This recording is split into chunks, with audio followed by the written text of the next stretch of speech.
أعوذ بالله من الشيطان الرجيم بسم الله الرحمن الرحيم إن الحمد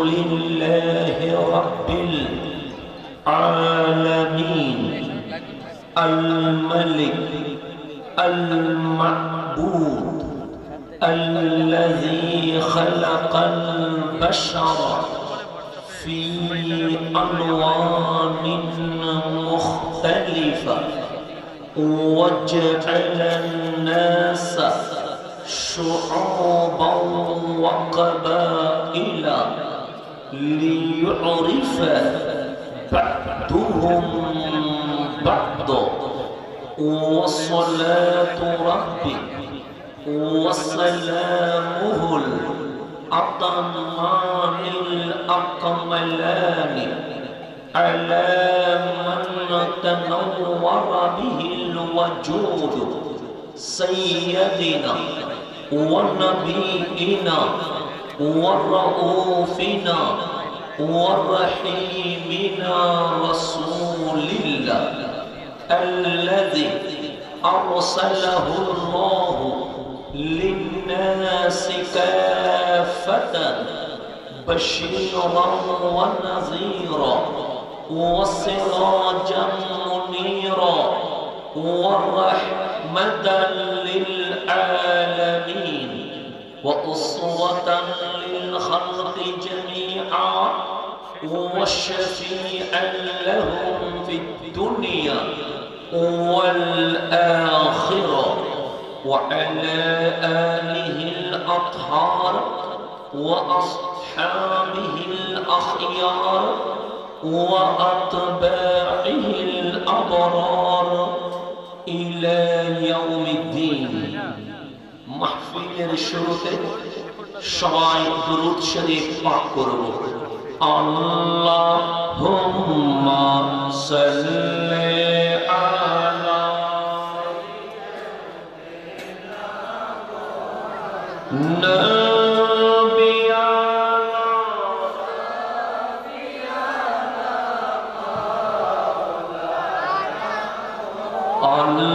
Allahumma salli ala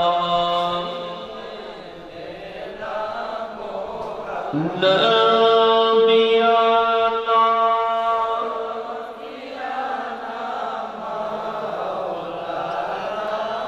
hasbi rabbi jallallah ma fi qalbi نور محمد لا إله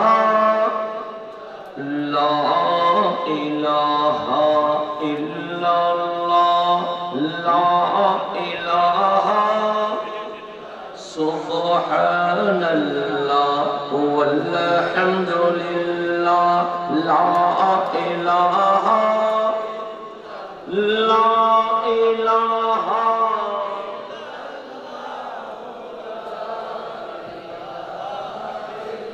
لا إله إلا الله محمد رسول الله صلى الله عليه وآله وسلم Gazipur ইমাম হুসাইন রাদিয়াল্লাহু তাআলা আনহু সুন্নি যুব সংঘের উদ্যোগে এলাকাবাসী এবং প্রবাসীদের যৌথ সহযোগিতা ৮তম আজিম উৎসব সুন্নি মহাসম্মেলনে মাননীয় সভাপতি জনাব মুহাম্মদ নাজিম উদ্দিন ইমরাজ সাহেব, আজকের মাহফিলের সম্মানিত সহ সভাপতি জনাব মুহাম্মদ ইকবাল আহমেদ তামশাই মিয়া সাহেব, এতক্ষণ ধরে যিনি তাকরীর পেশ করেছেন কালিকাপুর কেন্দ্রীয় শাহী জামে মসজিদের সম্মানিত খতিব, খতিব মুকাররম মৌলানা ইব্রাহিম খলিল আনোয়ারি সাহেব উপস্থিত আছেন। হযরত মৌলানা হাফেজ সুলতান আহমেদ আশিকি সাহেব HKM আব্দুল মালিক তালুকদার সাহেব সহ উপস্থিত সম্মানিত উলামায়ে কেরাম, মেহমান বৃন্দ, বিশেষ করে জিনাদের জন্য এখানে এসেছি আল্লাহ প্রেমিক, নবী প্রেমিক, ওলি প্রেমিক সম্মানিত শ্রোতা মণ্ডলী, পরদার অন্তরালে মা ও বোনেরা, আমার সালাম গ্রহণ করবেন। আসসালামু আলাইকুম ওয়া রাহমাতুল্লাহি ওয়া বারাকাতুহু। আমি অনেক দূর জার্নি করে আপনাদের হবিগঞ্জ বরাবর এসেছি। আমার মনে একটা সংশয় থাকে, আমার কথাগুলো বুঝবে কিনা, কারণ বাংলাদেশের দুই জায়গার মানুষের কথা কেউ বুঝে না। এক নাম্বার চট্টগ্রামের মানুষ, আর এক নাম্বার আপনাদের সিলেটি মানুষের ভাষা। আমরা অন্য রকম কথা বলি, সারা বাংলার মানুষ আমাদের কথা বুঝে না। মুহাব্বতের দাওয়াতে ভালোবাসায় নাও বলতে পারি না, তো বুঝবেন কি বুঝবেন না সেটা দেখি নাই। ভালোবেসে দাওয়াত দিয়েছেন, আমি ভালোবেসে উপস্থিত হয়েছি, আলহামদুলিল্লাহ। আপনার গ্রামের মানুষ সহজ সরল। আমি হুজুরের বক্তব্য শুনছিলাম, উনি কবর নিয়ে মাহফিল করেছেন, তো ওনাকে যখন বিষয় দিয়েছে আমি বললাম আমার কোনো বিষয় আছে? বললেন মেহমানের আবার কিসের বিষয়, যা মন চায় তা বলে যাবেন। তো উনি যেহেতু কবর নিয়ে আলোচনা করেছেন, দিন শেষে আপনাকে আমাকে কবরে যেতে হবে, কথা ঠিক না? 3.5 হাত মাটির নিচে ডুবতে হবে। এখন মাটির উপরে মনে হয় কবর, ভিতরে আমার মাংস কি মাটি খেয়ে ফেলবে? না। আমি কি মাটির সাথে মিশে যাব? না। তিনি মেজি শরীফ খোলেন, আমার রাসূল বলছেন উম্মত, তুমি যদি উম্মতের মতো হতে পারো, মালিকের ওয়াফাদার বান্দা হইতে পারো, তোমাকে কবর দিতে দেরি, উপরে 3.5 হাত কবর মনে হবে রাউদাতুন মিন রিয়াদিল জান্নাহ, আর ভেতরে জান্নাতুল ফেরদাউসের বাগান হয়ে যাবে। আমরা আমাদের কবরকে জান্নাতের বাগান বানাইতে চাই কি চাই না? এখন আমাদের জীবন দুইটা, একটা মাটির উপরে জীবন আর একটা মাটির নিচে জীবন। জীবন কয়টা হইছে? মাটির উপরের জীবন যদি সুন্দর হয়, মাটির নিচের জীবন নিয়ে কোনো টেনশন। উপরের জীবন যদি অসুন্দর হয়, তাহলে অটোমেটিক আমার কবরের জীবনও অসুন্দর হয়ে যাবে, কথা ঠিক না? তো আমার ভাইরা মাটির নিচের মাহফিল করেছে। কিসের মাহফিল? আমি চিন্তা করলাম আমার উচিত এই মাটির নিচের কবরকে জান্নাত বানানোর জন্য মাটির উপরের জীবনকে সুন্দর করা লাগবে। সেটা ভেবে আমি যে বিষয়ে মাহফিল করব বলে ভেবে এসেছি, ওটা বাদ দিয়া আমি কোরআনুল কারীমের সূরা নিয়ে গবেষণা করছি। কোন সূরা বললে মাটির উপরের জীবন সুন্দর হবে? হঠাৎ কোরআন আমাকে বলছে তুই সূরাতুল আসরের তাফসীর কর। এক সূরা আসরের ভেতরে আমি আল্লাহ দুনিয়া আখিরাতের সফলতার মাহফিল করে দিয়েছি। এটা গভীর মনোযোগ দিবেন, কথা বুঝতেছেন? সাউন্ড একটু ক্লিয়ার করে দেওয়া যাবে না? সাউন্ড ক্লিয়ার করে, আমার কথা বোঝা যাচ্ছে? জামিদা হচ্ছে কোন? আচ্ছা ঠিক আছে, এখন গভীর মনোযোগ দিবেন। কোরআন শরীফের মাহফিল করলে লাভ আছে না ক্ষতি আছে? আমি যদি বলি আমি চট্টগ্রাম থেকে আসছি, সওয়াব হবে না।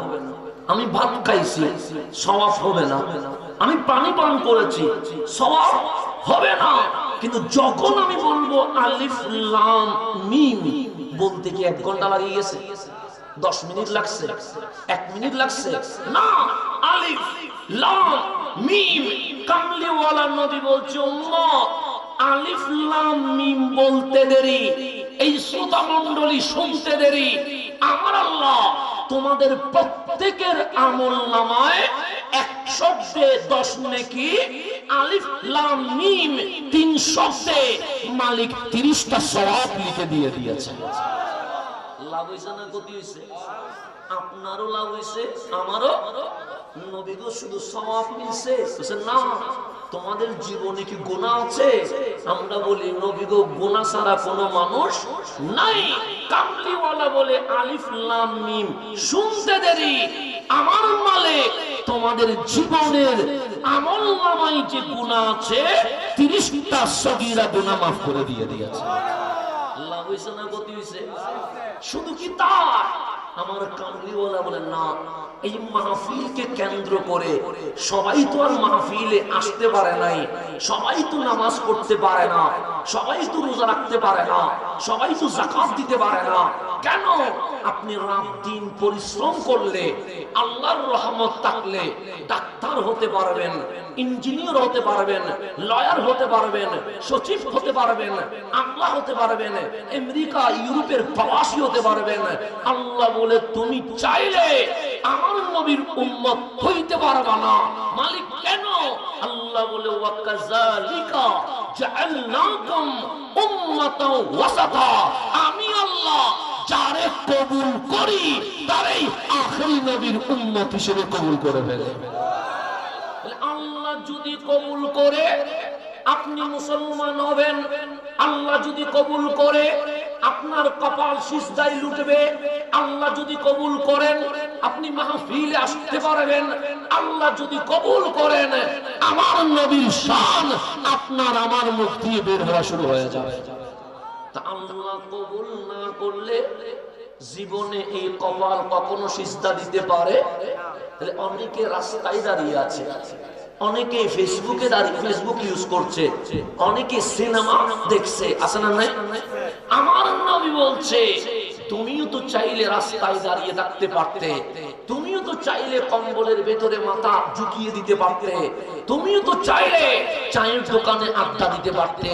দুনিয়াকে লাথি দিয়ে মাওলার প্রেমের বাগানে আসার কারণে ওদের তুলনায় মালিক তোমাদেরকে 30টা স্তর উপরে তুলে দিয়ে দিয়েছে। এখন বলেন আলিফ লাম মিমের মধ্যে কিছু বুঝছেন? বুঝেন নাই তো? আলিফ একটা শব্দ বুঝছেন, লাম একটা শব্দ বুঝছেন, মিম একটা শব্দ বুঝছেন। কিছু না বুঝলে যদি এইরকম নিয়ামত মিলে যায়, আল কোরআনের একটা সূরা যদি বুঝে যান, আমার মন বলছে জান্নাতে যাওয়ার পথ এই সূরা আমাদেরকে দেখিয়ে দিয়ে দিবে ইনশাআল্লাহ। এখন শুনুন গভীর মনোযোগ। আল কোরআনে কিছু সূরা আছে বড়, কিছু সূরা আছে ছোট। তোর মধ্যে অন্যতম ছোট সূরা হচ্ছে সূরাতুল আসর। কথা ঠিক না? আমরা যখন বেশি দ্রুত ব্যস্ত থাকি, নামাজে 2টা সূরা পড়ে নামাজ শেষ করি, একটা সূরাতুল আসর আর একটা সূরাতুল কাউসার, ছোট সূরা। ইমাম শাফিঈ বলছে রাদিয়াল্লাহু তাআলা আন, ইসলাম যদি দুনিয়া থেকে মুছে যায়, এটা তো কখনো মুছবে না। কোরআন যদি হারিয়ে যায় কখনো তো হারাবে না। তো নতুন করে আবার ইসলাম কেমনে কায়েম হবে? ইমাম শাফিঈ বলে কোন মুসলমানের ঘরে শুধু যদি সূরাতুল আসর থাকে, একটা সূরা দিয়ে এই জমিনে আবার নতুন করে ইসলাম কায়েম হয়ে যাবে। প্রবাসী আছে, আবার চাষ করে খায়, আমার কৃষক ভাইও আছে। একটা সমাজের মধ্যে ধনী এক লেভেলে, গরিব আরেক লেভেলে বৈষম্য হয়ে গেছে। কোটিপতির মাকাম এক জায়গায়, গরিবের স্থান আরেক জায়গায়, এরকম আছে না? আছে। আপনাদের হবিগঞ্জে যিনি 100 কোটি টাকার মালিক, 1000 কোটি টাকার মালিক, উনি কি জীবনে কখনো রিকশাওয়ালা ভ্যানগাড়িওয়ালার সাথে বন্ধুত্ব করবে? কেন? উনি বলবেন না, আমি তো 1000 কোটি টাকার মালিক, আমি রিকশাওয়ালার সাথে হাঁটলে মানুষ কি বলবে, ভ্যানগাড়িওয়ালার সাথে হাঁটলে মানুষ কি বলবে? কৃষকের সাথে বসে আড্ডা দিলে মানুষ কি বলবে?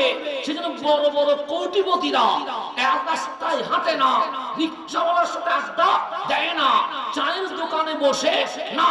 কেন? ওনার লেভেল উপরে, আমাদের লেভেল নিচে। সেই জামানায় শুধু হবিগঞ্জের নয়, চট্টগ্রামের নয়, বাংলাদেশের নয়, সারা বিশ্বের কোটিপতিদের লিস্ট করলে 1 নাম্বার, 2 নাম্বার, 3 নাম্বারে যার নাম চলে আসে ওনার নাম আবু বকর। উনি শুধু মক্কার কোটিপতি না, উনি শুধু জাজিরাতুল আরবের কোটিপতি না, উনি শুধু ইউরোপ, আসিয়া, রোম, ফরাসের কোটিপতি না, সারা বিশ্বের কোটিপতির 1, 2, 3 নাম্বারে যদি নাম আসে ওনার নাম আবু বকর। ইসলাম কবুল হওয়ার আগে ওনার জীবনীতে লেখা আছে, ওনার সাথে মক্কার ব্যবসায়ী যারা আছে ওরা যদি দেখা করতে চায় সিরিয়াল নিতে 1 সপ্তাহ আরো বেশি লেগে যায়। গরিব মানুষ না, মক্কার ব্যবসায়ী, উনি মিটিং করতেন ব্যবসায়ীদের সাথে, উনি ঘুরতেন কোটিপতিদের সাথে, উনি কথা বলতেন শিল্পপতির সাথে, নিম্ন লেভেলের মানুষের সাথে ওনার যোগাযোগ করার সুযোগ নাই, সিরিয়াল নেওয়া হইতো। কিন্তু যেদিন আমার নবীর কদমে এসে মুসলমান হয়ে গেছে, সেদিন আমি তোকে বিসর্জন দিয়ে নবীর কদমকে ধরে কোটিপতিদের সাথে আর বসে না, শিল্পপতিদের সাথে আর বসে না। যে নবীর আপন সে যদি গোলামও হয়, আবু বকর তাকে বন্ধু বানায় নিলেন। আর সে যদি কোটিপতি হয়, নবীর বিরোধী হলে তার সাথে সম্পর্ক রাখে না। ছিলেন স্মার্ট, ছিলেন কি কোটিপতি। আজকে ইসলাম গ্রহণ করার পর আবু বকরের বেস্ট ফ্রেন্ড, সবচেয়ে ভালো বন্ধুর নাম সৈয়দুনা বেলাল রাদিয়াল্লাহু তাআলা। বেলাল মানে কি? যিনি দেখতে কালো। বেলাল মানে কি? যিনি দেখতে বাটি। বেলাল মানে কি? যিনি গোলাম, দাস, যার সমাজে কোনো অধিকার ছিল না। মানুষ গরুরে খাইতে দেয়, কিন্তু ইবনে উমাইয়া বেলালকে খাইতে দেয় না। মানুষ ঘোড়ারে ঘুমাইতে দেয়, কিন্তু ইবনে উমাইয়া বেলালকে ঘুমাইতে দেয় না। হাঁটলেও মারে, বসলেও মারে, খাইলেও মারে।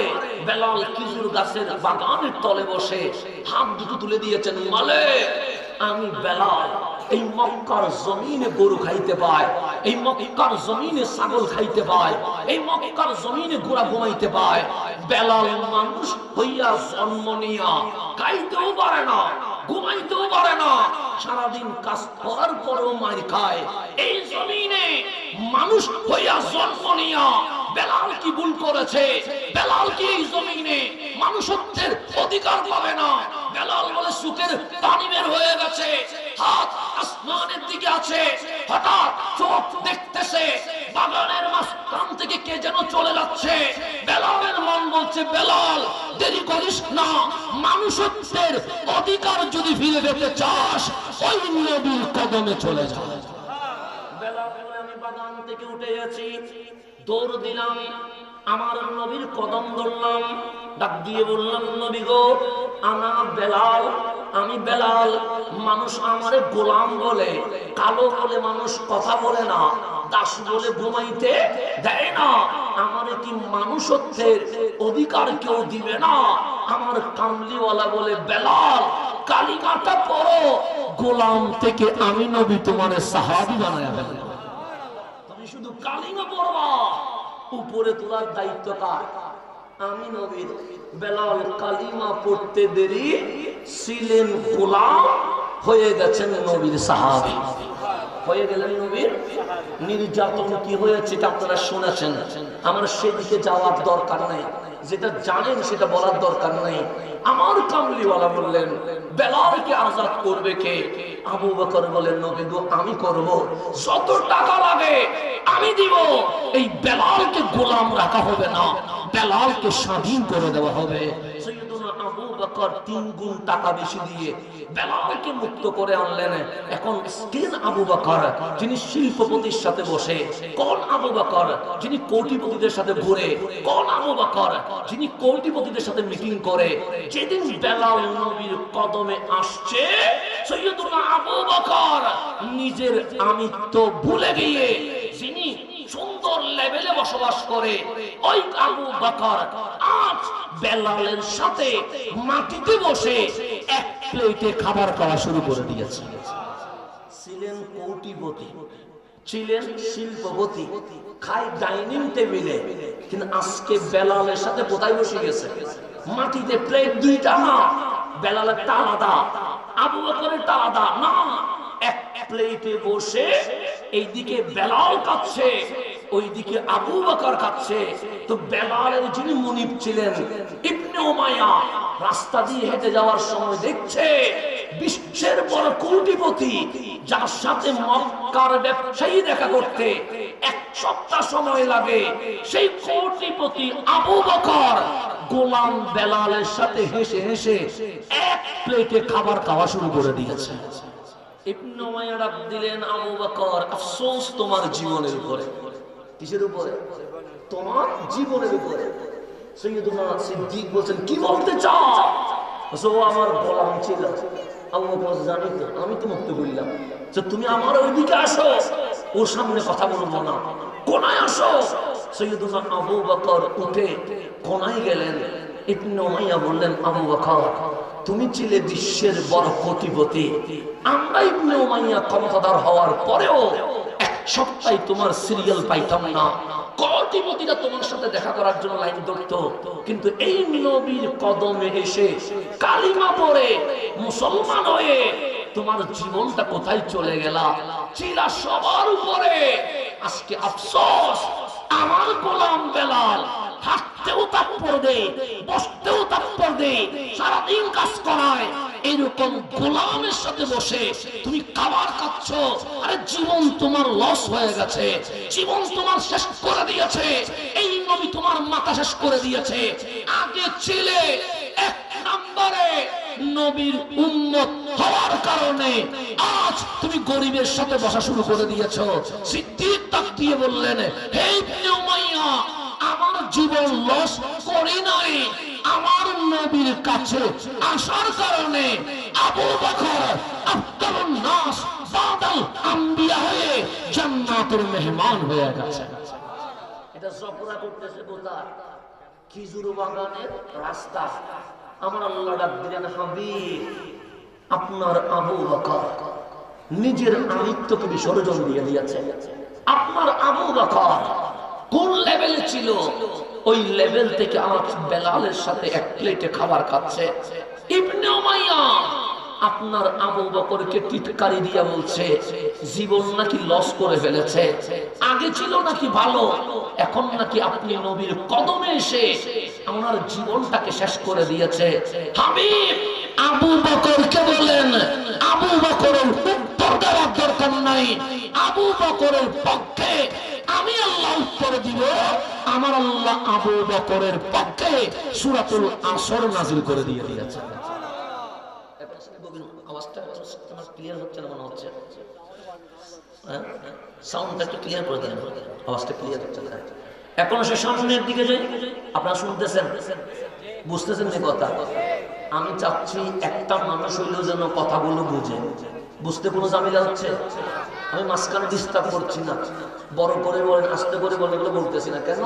আমি চাচ্ছি প্রতিটা সময় সেকেন্ড যেন কোরআনের তাফসীরের ভিতরে চলে যায়, আল্লাহ যেন এই আমলকে আমাদের কবরের জন্য নাজাতের ওসিলা করে দেন। সেজন্য আমি চাচ্ছি না কোন সময় কি হয়ে যাক, লস হয়ে যাক। তো আমার আল্লাহ বলছে, হাবিব আবু বকরের পক্ষে আমি আল্লাহ সূরা নাযিল করব, এটার নাম সূরাতুল আসর। আবু বকরের পক্ষে শুধু একটা সূরা নয়, আবু বকর কাঁদলে আয়াত নাযিল হয়, আবু বকর হাসলে আয়াত নাযিল হয়, আবু বকর মুনাজাত করলে আয়াত নাযিল হয়, আবু বকর পরামর্শ দিলে আয়াত নাযিল হয়। আবু বকর যা করে আল্লাহর দরবারে এমন পছন্দ হয়ে যায়, মালিক আবু বকরের পক্ষে আল কোরআনের আয়াত নাযিল করা শুরু করে দেয়। যেমন মাঝে মাঝে আমরা কাঁদি কি কাঁদি না? কাঁদি তো, কাঁদে না এরকম কেউ আছে? আমি সবার সামনে কাঁদতে পারবে, রিক্সাওয়ালা সবার সামনে কাঁদতে পারবে, ভ্যানগাড়িওয়ালা সবার সামনে কাঁদতে পারবে, কৃষক সবার সামনে কাঁদতে পারবে, কোটিপতিও কাঁদে, তবে সবার সামনে না কাঁদলেও ঘরের দরজা বন্ধ করে কাঁদে। কাঁদে না এরকম কেউ আছে? নাই। প্রধানমন্ত্রীও কাঁদে, রাষ্ট্রপতিও কাঁদে, উপদেষ্টাও কাঁদে, সচিবও কাঁদে, আমলাও কাঁদে, কাউন্সিলরও কাঁদে, মেম্বারও কাঁদে, সাধারণ পাবলিকও কাঁদে কি কাঁদে না? সুখের পানি কখনো কাপড়ে ভরে, সুখের পানি কখনো মাটিতে ভরে, সুখের পানি কখনো টিস্যু দিয়ে মুছে নেয়। তা আমরা কাঁদলে কি হয়? আমরা কাঁদলে মা বলে কাঁদিস না, শাড়ির আঁচল দিয়ে পানি মুছে দিয়ে বলে দুনিয়াতে আপন কেউ না থাকলে আমি মা তো আছি। বাবা বলে কাঁদিস না, সবার দরজা বন্ধ হলে আমার দরজা তো খোলা আছে। বন্ধু বলে কাঁদিস না, আমি তো আছি, তোরে কেউ কোনো ক্ষতি করতে পারবে? এরকম হয় কি হয় না? আমার নবী হিজরত করছে, গারে সুর অনেকে দেখে এসেছেন, যারা মক্কায় গেছেন, মদিনায় গেছেন, মাঝখানে একটা বিশাল পাহাড় আছে, নাম তার গারে সুর, যেখানে আমার নবী মক্কা থেকে মদিনা যাওয়ার মাঝখানে ওই গুহায় 3 দিন রেস্ট নিয়েছিল। তো যখন সিদ্দিক আকবর আমার নবীর সাথে গারে সুরে উঠছে, দেখলেন 5000 ফিটের চেয়ে আরো উপরে পাহাড়। আমার নবী উঠতে কষ্ট হবে ভেবে আবু বকর নবীকে কাঁধে নিয়ে গেছে। কোথায় নিয়ে গেছে? আপনি পাহাড়ে উঠবেন, 1 লিটার পানি নিয়ে উঠতে কষ্ট হয়ে যাবে, আবু বকর পুরা নবীকে কাঁধে নিয়ে নিচ থেকে গারে সুর পর্যন্ত উঠে গেছে। গারে সুরের গুহায় উঠে বলছেন, নবী গো, আপনি সামনে আমি পিছনে, জীবনে ভুলেও আপনি নবীর আগে কখনো যায় নাই। আল্লাহ কোরআনে সেটাই বলছেন, সানি ইসনাইনে, দুইজনের মধ্যে 2 নাম্বার বলছে। কারে? আবু বকরকে। কেন? আবু বকর জীবনে নবীর সামনে যায় নাই, আবু বকর কখনো নবীর আগে যায় নাই, কিন্তু সেদিন গুহার সামনে দাঁড়িয়ে বলছেন, নবী গো, আমি জীবনে আপনার আগে যাই নাই, আজকে অনুমতি চাই, গুহার ভেতরে আমি আগে ঢুকবো, আপনি নবী পরে ঢুকবেন। একবার, আর কখনো চাইব না, একটা বার আমার আগে যাইতে দেয়। আমার নবী বললেন, আবু বকর, জীবনে কোনোদিন আমার আগে যাও নাই, আজ এমন কি ঘটনা ঘটে গেল তুমি গুহার ভেতরে আগে যাবা, আমি নবী পরে যাব? নবীর গুহাটা বড় পুরাতন মনে হচ্ছে, মনে হচ্ছে ভয়ঙ্কর কিছু আছে, এই জন্য আমি আগে যাব। যদি ভয়ঙ্কর কিছু আঘাত করে আবু বকরের উপরে করবে, আমার জান চলে যাবে, কিন্তু আমার নবীর যেন কোনো ক্ষতি না হয়। আমি সব মানতে পারবো, আমার নবীর কষ্ট মানতে আমার নবীর চোখ দিয়ে পানি বের হয়ে গেছে। আবু বকর, আমি আজ তোমাকে অনুমতি দিলাম, তুমি আগে ঢুকো, আমি নবী পরে ঢুকবো, কিন্তু শুনে রেখো, ওয়াদা করে গেলাম, কাল হাসরের ময়দানে আমি জান্নাতে আগে ঢুকে দরজা খুলে দিয়ে তুমি আবু বকরের জন্য অপেক্ষা করো। সাইয়েদুনা সিদ্দিক আকবর গুহার ভেতর ঢুকে গেল। ঘটনাগুলো আপনারা জানেন, আমার নতুন করে বলার কোনো দরকার নাই। সব কাজ সেরে আবু বকর বসলেন, আমার নবী ঢুকে আবু বকরের কুল মোবারকে মাথা রাখি দিছে। কোলটাও তো অনেক দামি, যে কোলে নবী মাথা রাখে। আমার কোলে হয়তো আমার মা মাথা রেখেছে, আমার কোলে হয়তো আমার বন্ধু মাথা রেখেছে, আমার কোলে হয়তো আমার সন্তান মাথা রেখেছে, কিন্তু আবু বকর আপনাকে সালাম, আপনার কোলে 2 জাহানের বাদশা রহমাতুল লিল আলামিন মাথা রেখে দিয়েছে। আমার নবীজি মাথা রেখে চোখ বন্ধ করে ঘুমাতে শুরু করলেন, কারণ জার্নি করলে মানুষ ক্লান্ত হয়ে যায়। আমি চট্টগ্রাম থেকে হবিগঞ্জ পর্যন্ত আসি, মাঝে মাঝে আমাকে আপনারা রিপোর্ট করেন, হুজুর চিটাঙ্গের বাইরে হন না, চিটাঙ্গেরা শুধু চিটাঙ্গে মাহফিল করে কেন, আপনারা সিলেটে আসতে পারেন না, হবিগঞ্জে আসতে পারেন না, আর রাজশাহী যেতে পারেন না। আমি তো জানি এই লম্বা সফর করে মাইকের সামনে বসলে আর আওয়াজ পর্যন্ত বের হয়, সেজন্য ইসলামে এমনি এশারের নামাজ কয় রাকাত, সদর কাছে ফরজ নামাজ কয় রাকাত, আপনারা পড়বেন 4 রাকাত। আমার আল্লাহ বলে তুই 4 রাকাত পড়িস না। আমি বললাম মালিক কেন? তুই না চট্টগ্রাম থেকে হবিগঞ্জ গেছস, তোর শরীর দুর্বল হয়ে গেছে, তুই 2 রাকাত পড়বি, আমি মালিক 4 রাকাতের সওয়াব দিয়ে দিই। আল্লাহ নামাজ পর্যন্ত কি করে দিছে, কমে দিছে। দেখেন সফর, তো সফর করলে মানুষ কি হয়ে যায়, দুর্বল হয়ে যায়, ক্লান্ত হয়ে যায়। সেজন্য আমি চট্টগ্রামে যেমন গায়ের জোর দিয়ে মাহফিল করতে পারবো, আজকে চাইলেও সেটা কখনো করতে পারবো না। তারা বলতে পারেন মাইকে সাপোর্ট দেন, মাইকে সাপোর্ট দেন কেন? কারণ আমার শরীরটা জার্নির কারণে দুর্বলতা প্রকাশ করছে। তামার কামলিওয়ালা কোলে মাথা রেখে ঘুমাই গেছে। সৈয়দুনা আবু বকর গুহার বাইরে তরবারির জমজম শব্দ শুনছে। কেউ বলছে যদি আজকে মুহাম্মদ রে পায় এমন কোপ দিব গর্দান থেকে শরীর বিভাগ করে যাবে। আবু বকর আরেকটু মাথা নিচের দিকে তাকায়া দেখছে মক্কার মুশরিক শত শত দলে দলে চলে আসছে, তরবারি ঝনঝন করছে। হঠাৎ আবু বকরের মন বলছে নাহনু ইসলাম, আমরা তো দুজন, এখানে আর কেউ নাই। আওয়াজটা ক্লিয়ার হচ্ছে না? কানে ক্লিয়ার আসতেছে? এটা একদম স্পষ্ট করে দেওয়া, কিছু লাগবে না, সাউন্ড স্পষ্ট করবেন। যে এটা দূর পর্যন্ত আল্লাহুম্মা সাল্লি আলা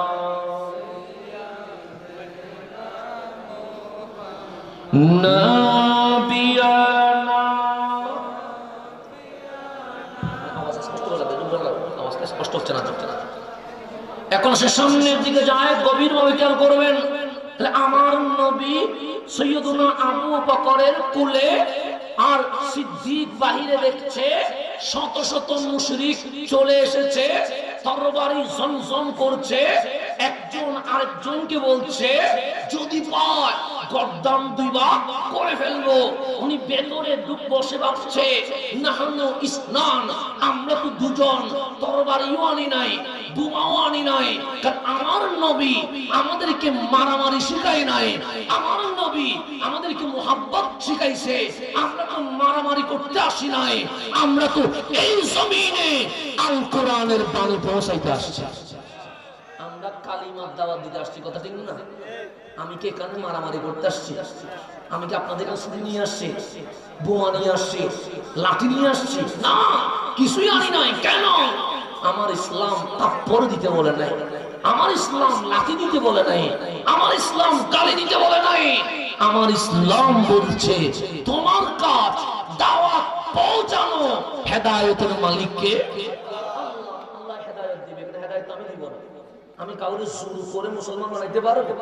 সেজন্য আমি হাসরে প্রশ্নের সম্মুখীন হব। আল্লাহ জিজ্ঞেস করবে বান্দা কোরআনের নলেজ নিয়েছিলি? আমরা বললাম মালিক তোমার দয়া ছিল, কিছুটা তো বুঝেছি। হাদিস পড়েছিলি? হ্যাঁ পড়েছিলাম। ফিকহ পড়েছিলি? হ্যাঁ পড়েছিলাম। ল পড়েছিলি? হ্যাঁ পড়েছিলাম। বল ওই এলম অনুযায়ী আমল করেছিস কিনা, আর আমার বান্দারে দাওয়াত দিছস কিনা? আমারে জিজ্ঞেস করবে না কয়জনরে মুসলমান বানাইছস, আমারে জিজ্ঞেস করবে কয়জনরে দাওয়াত দিছস। ইসলামে মুসলমান শুরু করে বানানোর কোনো অনুমতি? যার ইচ্ছা সে কালিমা পড়বে, যার ইচ্ছে নয় সে কালিমা পড়বে। আল্লাহ হিন্দুরেও রিজিক দিচ্ছে, বৌদ্ধরেও দিচ্ছে, নাস্তিকরেও দিচ্ছে, কিন্তু মরণের পর আল্লাহ বলে আলাইসাল্লাহু বিআহকামিল হাকিমিন, সেদিন আমি আল্লাহ বিচার করব দুনিয়াতে যে রশি ছেড়ে দিয়েছিলাম।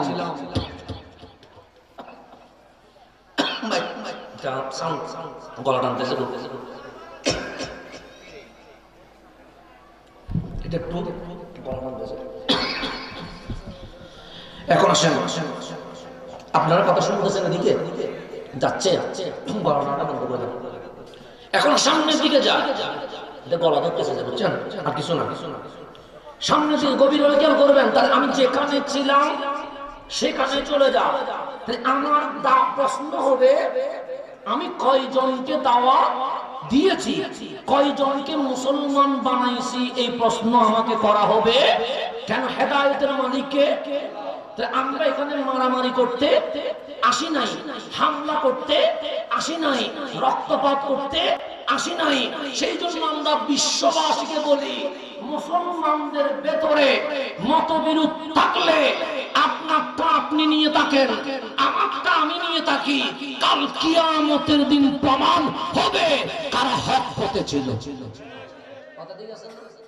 আমি ওনারে গালি দেওয়ার দরকার নাই, উনি আমার গালি দেওয়ার দরকার নাই। কাল হাসরের ময়দানে আমার নবীর সামনে প্রমাণ হবে কারা হক আর কারা না। আপনাকে প্রমাণ হবে, দুনিয়াতে প্রমাণ করার দরকার আছে নাই। আল্লাহ যেন আমাদেরকে বুঝার তৌফিক নসিব করে। সৈয়দুনা আবু বকর বলে, আমরা দুজন, তরবারিও নাই, বোমাও নাই, ওরা শত শত জন, হাতে তরবারি আছে, মারার অভিজ্ঞতা আছে। এখন দুই চোখের পানি বের হয়ে গেছে, তো আমিও কাঁদি, আপনিও কাঁদেন। আমরা কাঁদলে চোখের পানি হয়তো বা গামছায় গিয়ে পড়বে, হয়তো মাটিতে গিয়ে পড়বে। আবু বকর কাঁদছে, চোখের পানি মাটিতেও পড়ে নাই, গায়েও পড়ে নাই, কাপড়েও পড়ে নাই, ওই চোখের পানি দাড়ি বেয়ে আমার নবীর চেহারা মুবারকে পড়ে গেছে। যেন চোখের পানিও নবীজি নেই। আমার নবী চুপ করলেন, দেখলেন আবু বকর চোখের পানি ছেড়ে দিয়েছে, কামলিওয়ালা সোফা থেকে বসে গেছেন, ডাক দিয়ে বললেন, লা তাখাফ ইয়া আবু বকর, আবু বকর ভয় পায় না। সিদ্দিক বলে, লা আখাফ, জীবনে ভয় পাই নাই। আমার নবী বলে, ভয় যদি না পাও কাঁদছো কেন? যে নবীকে যেদিন কালিমা পড়ে আপনি নবীর কদমে এসেছি, সেই দিন থেকে এই গর্দান আপনি নবীর কদমে কুরবান করতে রাজি হয়ে গেছে। যে নিজের জীবন দিতে পারে সে কখনো ভয় পায়? আমার নবী হচ্ছে, ভয় যদি না পাও কাঁদছো কেন? সে নবী গো, আমার জন্য কাঁদি নাই তো কার জন্য কাঁদছো? বাহিরের দিকে তাকান, মক্কার মুশরিক চলে এসেছে, তরবারি ঝনঝন করছে, আমরা দুজন হাতে তরবারি নাই, আমি আপনি নবীর জন্য হাজারবার জান দিতে রাজি আছি। এখন যদি আমি যুদ্ধের ময়দানে নেমে যাই, আমার গর্দান চলে যা, আপত্তি নাই, হাত কেটে যা, আপত্তি নাই, পা কেটে যা, আপত্তি নাই। কিন্তু আবু বকর শহীদ হওয়ার পরে আপনি নবী তো একলা, আপনার যদি কিছু হয়ে যায় আমি আবু বকর মরণের পরেও নিজের ক্ষমা করতে পারবো না। আবু বকর কাঁদছে কার জন্য? নবীর জন্য। তাহলে আমি কাঁদলে মা সান্ত্বনা দেয়, আপনি কাঁদলে বন্ধু সান্ত্বনা দেয়, উনি কাঁদলে বাবা সান্ত্বনা দেয়। আজ যখন আবু বকর কাঁদছে, আমার নবী সান্ত্বনা দিতে চায়। আল্লাহ ডাক দিলেন, হাবিব আমার আবু বকরকে আজকে বাবা সান্ত্বনা দিবে না, মা সান্ত্বনা দিবে না, বন্ধু সান্ত্বনা দিবে না, আপনিও সান্ত্বনা দিবেন না। রহমতের নবী ডাক দিয়ে বললেন, মাওলা আমি রহমতুল লিল আলামিন, শত্রু কাঁদলে আমি সইতে পারি না, আমার বন্ধু আবু বকর কাঁদবে আমি কেমনে সইতে পারি? আল্লাহ বলে, হাবিব আবু বকরের চোখের পানি এত দামি, আমি আল্লাহ নিজে সান্ত্বনা দিব। জমিনে কেউ সান্ত্বনা দেওয়া দরকার? যিনি কাঁদলে কোরআনের আয়াত নাযিল হয়, যিনি হাসলে কোরআনের আয়াত নাযিল হয়, যিনি বসলে কোরআনের আয়াত নাযিল হয়, যিনি কথা বললে কোরআনের আয়াত নাযিল হয়, যিনি দয়া করলে কোরআনের আয়াত নাযিল হয়, ওনার নাম আবু বকর। আল্লাহ জাল্লা তাহজান, আবু বকর টেনশন করো না, যেই নবীর জন্য তুমি কাঁদছো, যেই নবীর হাত কাটবে বলে তোমার মায়া কান্না, যেই নবীর গলা কাটবে বলে তোমার চিৎকার, আবু বকর তুমি যেমন করে আমার নবীরে ভালোবাসো আমিও আমার নবীরে ভালোবাসি। কে বলে দুজন? যেখানে নবী আছে, যেখানে আবু বকর আছে, ইন্নাল্লাহ মা'ানা, আমি আল্লাহ সেখানে আছে। কে বলেছে দুজন? সেখানে তো আল্লাহও আছে। তো আল্লাহ যাদের পক্ষে আছে তাদের গর্দান কি কেউ কাটতে পারে? আল্লাহ যাদের কাছে আছে তাদেরকে কেউ পরাজয় বরণ করাইতে পারবে? তা আল্লাহ তুমি বলছো আবু বকর দুজন, আমি আর নবী না। যেখানে নবী আছে, যেখানে আবু বকর আছে, ইন্নাল্লাহ মাআনা, সেখানে আমার আল্লাহ আছে। তাহলে আবু বকর দামি না অদামি? দামি। শুধু তাই নয়, উনি দয়ালু ছিলেন, উনি বেশি ন্যায় পরায়ণ ছিলেন, উনি মানুষের কষ্ট সইতে পারতেন না, শুধু মাফ করে দিতেন, শুধু মাফ করে দিতেন। তো আল্লাহ ওনার সামনে বলছেন মুহাম্মাদুর রাসূলুল্লাহ সাল্লাল্লাহু, মুহাম্মদ উনি তোমাদের মতো নয়, রাসূলুল্লাহ উনি আল্লাহ রাসূল। এতটুকু বলে নবীর শান বলে নাই। ওয়াল্লাযীনা মাআহু, মা মানে সাথে, হু মানে নবীর সাথে, আল্লাযীনা মানে যারা, সে রাসূলের সাথে যারা আছে তারা এত দামি। হাসানের নামে কোরআনে আয়াত নাই, হুজুরের নামে কোরআনে আয়াত নাই, অতিথির নামে কোরআনে আয়াত নাই, আমাদের নামে কোরআনে আয়াত নাই। ওনারা এত দামি, ওনারা নিজেদের ব্যাপারে এত দয়ালু, আবু বকরকে দেখলে সেটা প্রমাণ হয়ে যায়। আমার আল্লাহ আবু বকর সিদ্দিকের সামনে জায়গায় জায়গায় আয়াত নাযিল করছে। আজ বেলালের সাথে খাচ্ছে বিদাত। মক্কার ইবনে উমাইয়া বলছে তোমার জীবন লস কেন? তুমি বসেছো কোটিপতির সাথে, তুমি বসেছো শিল্পপতির সাথে, তুমি ঘুরেছো দুনিয়ার বিখ্যাত মানুষের সাথে, কিন্তু এই নবীর কদমে আসার কারণে কোটিপতির শত্রু বানায়া, দাস বেলালের বন্ধু বানায়া একটাইতে খাচ্ছ, জীবন তোমার লস। আল্লাহ বলে হাবিব একটু আবু বকরের কাছে মানুষ পাঠায়া বলেন, আবু বকরের উত্তর দেওয়ার দরকার নাই, আমি আল্লাহ ইবনে উমাইয়াকে কোরআনের আয়াতের মাধ্যমে আবু বকরের পক্ষে উত্তর দিয়ে দেব। এখন একটু গভীর মনোযোগ। আমি সত্যও বলতে পারি, মিথ্যাও বলতে পারি, কারণ মানুষ কথা থেকে আমরা সত্য মিথ্যা বলতে পারি কি পারি? সেই জন্য মানুষ যখন মাঝে মাঝে আমাদের কথা বিশ্বাস করে না, তখন আমরা আল্লাহর কসম করি। করি কি করি না? যেমন এটা টিস্যু, কসম করার দরকার আছে নাই? এটা লাইট, কসম করার দরকার আছে? এটা মাইক, কসম করার দরকার আছে না? কেন বলবো? এগুলো চোখের সামনে দেখা যাচ্ছে। কিন্তু যদি বলি আপনাদের এখান থেকে 2 মাইল দূরে আগুন ধরে গেছে, আপনি বলবেন এটা তো বিশ্বাস হচ্ছে না। আমি যখন বললাম আল্লাহর কসম আগুন ধরেছে, কসম করার আগে বিশ্বাস করেন নাই, কিন্তু কসম করার পরে বিশ্বাস করছেন। এখন বলেন আমার আল্লাহকে মিথ্যা বলতে পারে সম্ভব? আমার আল্লাহর কসম করার কোন দরকার আছে নাই। সেজন্য আল্লাহ বলছেন কুল হু আল্লাহু আহাদ, হাবিব বলেন তিনি আল্লাহ এক, কসম নাই। বলেন ওয়ামা আরসালনাকা ইল্লা রাহমাতাল লিল আলামিন, কসম আছে নাই। হাবিব আপনার উম্মতকে বলেন ইকিমুস সালাহ, নামাজ পড়তে, কসম আছে নাই। ওয়া আতুজ যাকাত, যাকাত দিতে, কসম আছে নাই। কুতিবা আলাইকুমুস সিয়াম, রমজানের রোজা রাখতে, কসম আছে নাই। আতিমুল হজ্জ, শরীরে শক্তি থাকলে, যাওয়ার মতো টাকা থাকলে হজ করতে বলেন, কসম আছে নাই। ওয়া বিল ওয়ালিদাইনি ইহসানা, মা বাবার সেবা করতে বলেন, কসম আছে নাই। ইজা জুলজিলাতিল আরদু জিলজালাহা, একটাই নেই জমিন কেঁপে উঠবে, কিয়ামত হয়ে যাবে, কসম আছে নাই। আল্লাহ জান্নাতের কথা বলেছে, কসম করে নাই। জাহান্নামের কথা বলেছে, কসম করে নাই। হালালের কথা বলেছে, কসম করে নাই। হারামের কথা বলেছে, কসম করে নাই। আমলের কথা বলেছে, কসম করে নাই। মানে কসম করলাম না কেন? আল্লাহ বলে ঈমান আনলে জান্নাতে যাবি, অস্বীকার করলে জাহান্নামে যাবি। মালিকের কসম করার কোনো দরকার নেই। কিন্তু আপনি দেখবেন কিছু জায়গায় গিয়ে আল্লাহ কসম করে, কিছু জায়গায় গিয়ে আল্লাহ কসম করবি করে না। যেমন ওয়াত্তি, তিনের কসম, ওয়াজাইতুন, অলিভ অয়েলের কসম, ওয়াদুহা, দুহার কসম আছে না নাই?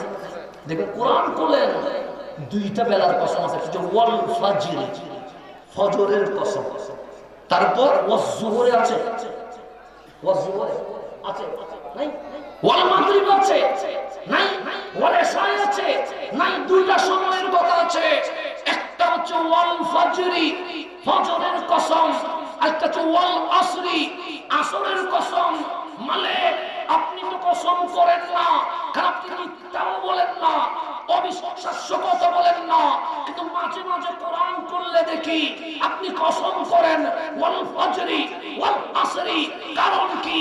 আল্লাহ বলে বান্দা তোর কসম, মাওলার কসম, আকাশ পাতাল ব্যবধান হয়ে গেছে। তুমি যখন কসম করো সত্য স্বীকার করানোর জন্যই করো, আর আমি মালিক যখন কসম করি তখন বিষয়টারে দামি করে দেওয়ার জন্য করি। যেমন গভীর মনোযোগ, ফজরের মালিককে আল্লাহ, জোহরের মালিককে, আসরের মালিক, মাগরিবের মালিক, এশারের মালিক। আর আল্লাহর জিজ্ঞেস করেন মালিক ওয়াল ফজরি, ফজরের কসম তো কইলাম, জোহর কি দোষ করছে? ওয়াজ জোহরে বলো নাই কেন? মাগরিব কি দোষ করছে? ওয়াল মাগরিবে বলো নাই কেন? এশা কি দোষ করেছে? ওয়াল এশায় বলো নাই কেন? আল্লাহ বলে ওয়াল এশা বলবো না, ওয়াল মাগরিব বলবো না, ওয়াজ জোহর বলবো না, কিন্তু ওয়াল ফজরি বলবো। মালিক কেন? আল্লাহ বলে আসরের চেয়ে, জোহরের চেয়ে, মাগরিবের চেয়ে, এশারের চেয়ে ফজর বড় দামি। মালিক কেন? ওয়াল ফজরি, ফজরের কসম। কেন? সে ফজরের সুবহে সাদিকে মা আমেনার ঘরে দয়াল নবী তাশরীফ এনে ফজরকে সবচেয়ে দামি করে দিয়েছে। তাহলে আমার নবীর কারণে ফজর কি হয়ে গেছে? দামি হয়ে গেছে। ওয়াল ফজরি, আল্লাহ চাইলে বলতে পারতেন ওয়াজ জোহরে, বলে নাই। আল্লাহ চাইলে বলতে পারতেন ওয়াল মাগরিবে, বলে নাই। আল্লাহ চাইলে বলতে পারতেন ওয়াল এশায়ে, বলে নাই, কিন্তু বললেন ওয়াল ফজরি। কেন? তোর নবী জোহরে আসে নাই, তোর নবী মাগরিব আসে নাই, তোর নবী ওয়াল এশায়ে আসে নাই, তোর নবী ফজরের সুবহে সাদিকে 12 রবিউল আউয়াল মা আমেনার পরে এসে ফজরকে সবচেয়ে দামি করে দিয়েছে। আরেকটা হচ্ছে ওয়াল আসরি, আসরের কসম। কিসের কসম? তা আসর মানে কি? আসর মানে আমরা যেটা আসর নামাজ পড়লাম এটার নাম আসর। আসরের তাফসীর যদি করি সূর্য উঠে যাবে, কিন্তু আসরের তাফসীর শেষ হবে। মুফাসসিররা এত বেশি তাফসীর করেছে, আমি এরকম তাফসীর আর জীবনে দেখি নাই। শুধু ওয়াল আসরি। আমার বয়স বেশি হয় নাই, আমার পড়ালেখাও বেশি না, আমার আমলও বেশি না, কিন্তু আমার এই ছোট্ট জীবনে আমি ওয়াল আসরির 100 তাফসীর পাইছি। আমার জীবনে, এই ছোট জীবনে কয়শো তাফসীর? 100 পৃষ্ঠার ওয়াল আসরি। যদি আমার এই অবস্থা হয়, আমি মাঝে মাঝে ভাবি যারা আমাদের উস্তাদ, যারা উস্তাদুল আসাতিজা, যারা হাজার শিক্ষকের উস্তাদ, তারা নিশ্চয়ই ওয়াল আসরির 1000-এর উপরে তাফসীর পাইতে পারে। তো ওয়াল আসরি মানে এক নাম্বার তাফসীর। তাফসীর অনেক আছে, আমি চিন্তা বলে মূল জায়গায় চলে যাব। আমরা যে আসরের নামাজ পড়ছি, এই আসরের সময়কে বোঝাইছে ওয়াল আসরি, আসরের কসম। আর একটা বলছে ওয়াল আসরি, যুগের কসম। আর কিছু ওয়াল আসরি মা আমেনার ঘর থেকে আমার নবীর ইন্তেকাল পর্যন্ত যে 63 বছরের জীবন আছে, মালিক বলে আমার নবীর হায়াতে জিন্দেগির কসম। শতাব্দীর কসম আছে। আমি এরকম বলতে গেলে আমাদের মাহফিলের মূল উদ্দেশ্য কি হবে না, শেষ হবে না। ওয়াল আসরি আমরা একটা দিয়ে শুরু করি। কয়টা দিয়ে? একটা বুঝি, এখানে সব বুঝা এক মাহফিলে কি বোঝা সম্ভব? সম্ভব না। সেজন্য আপনি আবার কঠিন হয়ে যাবে। 10টা বললে তুমি কি বুঝাইছে? সমুদ্র কোনটা বুঝে যেতে তো বুঝি নাই। একটা দেখেন ওয়াল আসরি, আসরের সময়ের কসম। কোনসের সময়? কোন আসর? এই যে নতুন করে মাগরিবের আগে নামাজ পড়ছেন, ওই আসরের সময়ের কসম। আল্লাহ এখানে ওয়াল মাগরিব বললে সমস্যা কি? আল্লাহ এখানে ওয়াল এশা বললে সমস্যা কি? আল্লাহ এখানে ওয়াজ জোহর বললে সমস্যা কি? আল্লাহ বলে এখানে ওয়াল ফজরেও বলবো না, এখানে ওয়াজ জোহরেও বলবো না, এখানে ওয়াল মাগরিবও বলবো না, এখানে ওয়াল দুহাও বলবো না, এখানে ওয়াল এশাই বলবো না, বলবো ওয়াল আসর। কেন? আসর মানে দিন শেষ, রাত শুরু। কি শেষ? আসর মানে দিন শেষ, মানে আলো শেষ। মাগরিব মানে পুরোটা অন্ধকার হয়ে গেছে, কিন্তু আসর মানে এখনো অন্ধকার হয় না। কিন্তু অন্ধকার কি হচ্ছে? শুরু হচ্ছে। আল্লাহ ওয়াল আসরি, আসরের কসম। আসর মানে আমাদের চোখের সামনে দিন শেষ, রাত শুরু, আলো শেষ, অন্ধকার শুরু। আল্লাহ ওয়াল আসরে বলে বুঝাইতে চাইছে, হে ইবনে উমাইয়া, সূর্যের আলো দেখলে বুঝতে হবে সূর্য ডুবে যাবে, রাতের অন্ধকার চলে আসবে। দুনিয়ায় ক্ষমতা পাইলে নিজের জালেম মানুষ না, দুনিয়ায় তুই পাওয়ার পাইলে মানুষের উপর জুলুম করিস না। দুনিয়ায় যৌবনের শক্তি পাইলে তুই দুনিয়াকে অপরাধের জগতে পরিণত করিস না। কেন? ওয়াল আসরি, দিন শেষ, রাত যেভাবে শুরু হয়, একদিন তোমার দুনিয়া শেষ হয়ে যাবে, অন্ধকার কবরের জীবন শুরু হয়ে যাবে। সবগুলো আমি আস্তে আস্তে করে বোঝাচ্ছি, এমনি আমি খুব স্পিরিটের কথা বলি, এটা ডিসিডেন্টের জন্য, কিন্তু আপনার জন্য বলছি আস্তে আস্তে, যাতে করে বুঝতে পারে। একটা শব্দ যদি বুঝেন, এটা আমার জন্য নাজাতের ওসিলা হবে। আপনার লাভটা আমি পরে চিন্তা করবো, আগে নিজের লাভ চিন্তা করি। কথা ঠিক, কথা ঠিক। আপনার তো আমি পরে চিন্তা করলাম না, আমি তো নিজের কবরে বাঁচলেন, আপনি বাঁচলেন। কথা ঠিক না? আমি যদি ধরা পাইয়া যায়, আমি কি আপনার জন্য কিছু করতে পারবো? তো আগে নিজে বাঁচতে হবে, এরপর আপনারা বাঁচাইতে হবে। সেজন্য বিমানে যখন উঠেন, আপনাদের প্রবাসী বেশি, তখন কি বলে, বিমানে কি বলে, যদি জরুরি অবতরণ করা লাগে, যদি বিমানে কোনো সমস্যা হয়, উপর থেকে অক্সিজেনের কিটা চলে আসবে, এটার নাম কি বলে, মাস্ক, অক্সিজেনের। তো কি বলে, প্রথমে নিজে পড়ুন, নিজে, এরপর অন্যকে পড়াইতে সহযোগিতা করতে। তা আমি তো বলবো না আমি অন্যের সহযোগিতা করি না, পরে নিজেরটা বলবো আর কি। পরে বলতে গেলে তুই তো নিজেও বাঁচবি না। তো তুই যদি নিজে না বাঁচিস, তুই অন্যরে বাঁচাবে কেমনে? সেজন্য আগে মাস্কটা নিজে পড়, তারপর অন্যরে পড়া। সেই জন্য ইসলাম বলছে আগে নিজের ঘরে আলো দাও, এরপর বাইরে আলো দিও। আমার নবী আগে মক্কাবাসীকে ইসলামের দাওয়াত দেয় নাই, সর্বপ্রথম নিজের ঘরে আম্মা জান খাদিজাতুল কুবরাকে দাওয়াত দিয়েছেন। কারণ আগে ঘর কি করতে হবে, ঠিক মতো, এরপর বাইরে। সেজন্য যেদিন কামলিওয়ালা নবীর বয়স 40, কত, সেদিন আল্লাহ বললেন ইকরা বিইসমি রাব্বিকাল্লাযী খালাক, হাবিব দাওয়াতের কাজ শুরু করতে পারবে। কয় বছরে? 40 বছরে। কেন নবী কি 15 বছরে পারে না?